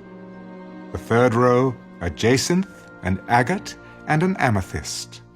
The fourth row, a beryl, an onyx, and a jasper. They were enclosed in settings of gold in their mountings. There were 12 stones according to the names of the sons of Israel, according to their names, engraved like a signet, each one with its own name according to the 12 tribes. And they made chains for the breastplate at the ends, like braided cords of pure gold. They also made 2 settings of gold and 2 gold rings, and put the 2 rings on the 2 ends of the breastplate. And they put the 2 braided chains of gold in the 2 rings on the ends of the breastplate. The 2 ends of the 2 braided chains they fastened in the 2 settings, and put them on the shoulder straps of the ephod in the front. And they made 2 rings of gold, and put them on the 2 ends of the breastplate on the edge of it, which was on the inward side of the ephod. They made 2 other gold rings, and put them on the 2 shoulder straps underneath the ephod toward its front, right at the seam above the intricately woven band of the ephod. And they bound the breastplate by means of its rings to the rings of the ephod with a blue cord, so that it would be above the intricately woven band of the ephod, and that the breastplate would not come loose from the ephod, as the Lord had commanded Moses. He made the robe of the ephod of woven work, all of blue. And there was an opening in the middle of the robe, like the opening in a coat of mail, with a woven binding all around the opening so that it would not tear. They made on the hem of the robe pomegranates of blue, purple, and scarlet, and of fine woven linen. And they made bells of pure gold, and put the bells between the pomegranates on the hem of the robe, all around between the pomegranates, a bell and a pomegranate, a bell and a pomegranate, all around the hem of the robe to minister in, as the Lord had commanded Moses. They made tunics, artistically woven of fine linen, for Aaron and his sons, a turban of fine linen, exquisite hats of fine linen, short trousers of fine woven linen, and a sash of fine woven linen with blue, purple, and scarlet thread, made by a weaver, as the Lord had commanded Moses. Then they made the plate of the holy crown of pure gold, and wrote on it an inscription like the engraving of a signet, Holiness to the Lord. And they tied to it a blue cord to fasten it above on the turban, as the Lord had commanded Moses. Thus all the work of the tabernacle of the tent of meeting was finished. And the children of Israel did according to all that the Lord had commanded Moses, so they did.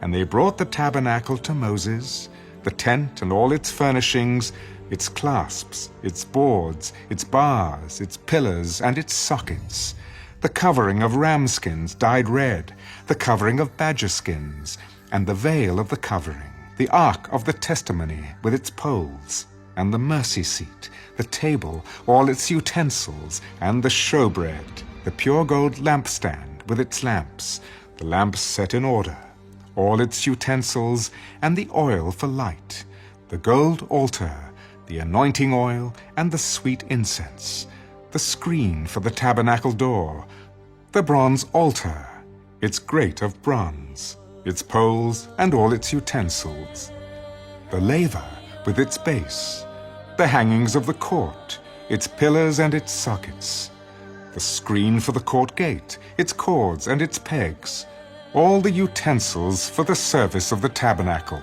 for the tent of meeting, and the garments of ministry to minister in the holy place, the holy garments for Aaron the priest, and his sons' garments to minister as priests.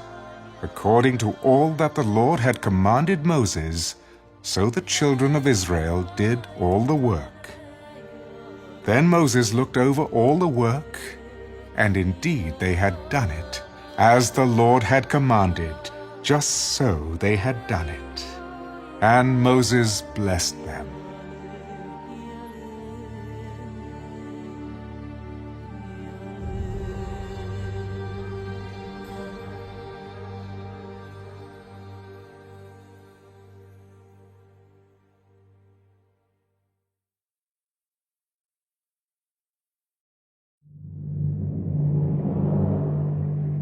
Then the Lord spoke to Moses. On the first day of the first month, you shall set up the tabernacle of the tent of meeting. You shall put in it the ark of the testimony, and partition off the ark with the veil. You shall bring in the table, and arrange the things that are to be set in order on it. And you shall bring in the lampstand, and light its lamps. You shall also set the altar of gold for the incense before the ark of the testimony, and put up the screen for the door of the tabernacle. Then you shall set the altar of the burnt offering before the door of the tabernacle of the tent of meeting. And you shall set the laver between the tabernacle of meeting and the altar, and put water in it. You shall set up the court all around, and hang up the screen at the court gate. And you shall take the anointing oil, and anoint the tabernacle and all that is in it. And you shall hallow it and all its utensils, and it shall be holy. You shall anoint the altar of the burnt offering and all its utensils, and consecrate the altar. The altar shall be most holy. And you shall anoint the laver and its base, and consecrate it. Then you shall bring Aaron and his sons to the door of the tabernacle of meeting, and wash them with water. You shall put the holy garments on Aaron, and anoint him, and consecrate him, that he may minister to me as priest. And you shall bring his sons, and clothe them with tunics. You shall anoint them as you anointed their father, that they may minister to me as priests.